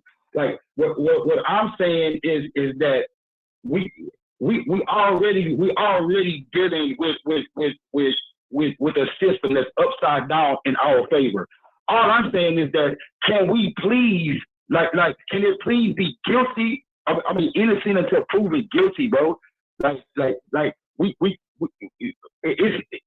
saying that anything besides that to me is Uncle Tom behavior, man. Y'all please just be saying, and then y'all using Shell Sony. Miss Tia, you must not know his history, but Shell Sony is a racist white boy. That might very well be true. And we know this. Like, I just don't want, I mean, Miss T, I just want you to really, have the history of him so you don't buffer your points with him anymore. Like, all those guys you hear say that, and why doesn't he sue? But that's like me saying, why didn't Kobe Bryant sue the white girl who made accusations about her? It's suing somebody is not, bro, I just wish that I'm not, like I said, I'm not talking to you. Like, I'm just talking to the especially the dude that say I've been like, so if I believe that, right, that like it's gotta be steroids, like now if y'all telling me y'all just want to believe this about him and there's nothing that he can do, nigga, to prove it otherwise, I'd rather accept hearing that than to hear like come on, man, I just think that a person. I just think, bro, that we have to sit back and analyze. Like, we can not like a person, bro, but we don't gotta tear them down, bro. Every second that we got, bro. I hear you, Young, and I'm not talking to you, I'm not talking to you. You watched this episode, so you know I didn't tear him down, right? But I'm not talking to you, Miss I know, but we can't sit here and use the Savannah weight loss like that. Like, you can't possibly believe that. That's like. But see, I don't know nothing about those type of drugs. Like, you know what I'm saying? I'm just trying to tell you that, like, tirzepatide, Ozempic, you know what I mean? This is it's a thing that you order online. You don't go to the Balco lab for it. That's just what I want to tell you. And so, like, I don't want you to use that point. I don't want you to use that point when you talk about those FBI documents. All I'm saying is that if we take I gotta tell you what they said. But if we take out Cale Sonnen, so let me do this for you. Let's take out Cale Sonnen. Let's go ahead and take out let's just take out that Savannah. Let's go ahead and believe that Savannah was on weight loss drugs that required her to be, going down to the Balco lab or what have you. Let's just say that, right? How do you explain? How do you explain? I'm asking you. How do you explain Shaq coming out and saying that he was on steroids? You don't remember when he said that? You're on that Bron. You don't remember you don't remember him saying that? Like, you don't remember Jeff Teague saying this about Bron? Oh, he's definitely on steroids. Like, and look, maybe these things are not true, but these are some of the reasons. These are some of the reasons why people won't let it go, and it's because people keep. You got to let me finish. It's because people keep and they continue to come up with these things that, that seem pretty obvious. That's why. Even the picture on the screen right now. He's clearly rocking steroid draw. These are not made up things. These are visual evidence that seems like, hey, he's probably on something. Okay, Miss T. Miss T, I just wish that when you hear things and when you hear other people take little Miss T, the two instances you just named when he was talking about him guarding Bronny saying He on that new Balco, right? That's Kevin Like, Garnett. That's Kevin yeah, Garnett. I didn't even bring that up, but he said no, it. no, no. Yeah, so I would bring it up. I'm honest. I'm not gonna sidestep anything. I'm gonna be 100. When you heard Jim Teague say that, Miss Teague is speaking to him being otherworldly on the basketball court. Like if I say because listen, Miss Teague, this is the thing. Like it's a catch-22. Like for everybody who thinks he does steroids, and that's why I asked you, like, what can he do to prove it? Like, because what y'all basically are saying is that y'all can't imagine a 41-year-old playing at this level. That's what y'all saying, right? No, that's not what I'm saying. What I'm saying is that I don't think that LeBron James actually is playing at a high level, and the potential use of PEDs allows him to play 44 minutes in a game. That's what I believe. So I don't think he's actually playing at a high level. I think that he uses EPO, and that allows for him to have some endurance. That's why he's been available for 44 minutes a game. That's what I believe is impossible to do at his age, is to play 44 minutes. And honestly, he is winded in the second half. He's winded. That's what I'm trying to say. Yes, I know you see it. but you wouldn't be able to really do that for 44 minutes without that, is what I'm trying to say. Not without some EPO. Even his ability to heal from, let's say, a groin injury, either the injuries are not real or it's PEDs that causes him to heal that fast. I mean, I was born at night, but not last night. And that's what I'm trying to say. And so, Young, I got to get some dinner. I'm hungry. Me too. Yeah, thank you. Yeah, I didn't want. I just stopped in because I seen you and I just checked in. But you go ahead and enjoy your night. I'm gonna do I this look thing. forward to hearing from you soon. You have a good one, okay? Thank you so much. Yes. Okay. You too. You too. Alrighty. Bye-bye. Wow, guys. Really great engagement tonight. Honestly, I love it. You guys have been awesome hanging out here with me tonight. Young Disciple, I always appreciate you, and I always appreciate your phone calls. You know, I just think that there's a lot of overwhelming evidence of LeBron James's potential PED use, you know, and obviously it's alleged. You know, when Steph Curry, Kevin Durant, Anthony Edwards get tested in the Olympics, but LeBron James doesn't, that's kind of a joke, you know. It doesn't really add up. So it's hard to reconcile a lot of the different things that have come up, you know, and it's just really a lot of visual evidence. It's just like, okay. But again, I'm curious to see, you know, what happens. I really appreciate you guys for watching tonight. Let me know what you think in the comments. Drop me a line, you know, and do me a favor. Also, go ahead and like the video, subscribe to Sports Tea when you get a moment, and share the video. Another thing I really need you guys to do is go over to the little notification bell and click get the notifications, because sometimes YouTube like takes it off and it sort of disappears and then you don't know when I'm going live. So go ahead and click that notification bell for me. And I can't wait to see you guys tomorrow. But drop me a line in the comments. What did you think about the NBA opener? What did you think about Michael Jordan coming back to the NBA? NBA on NBC is super lit.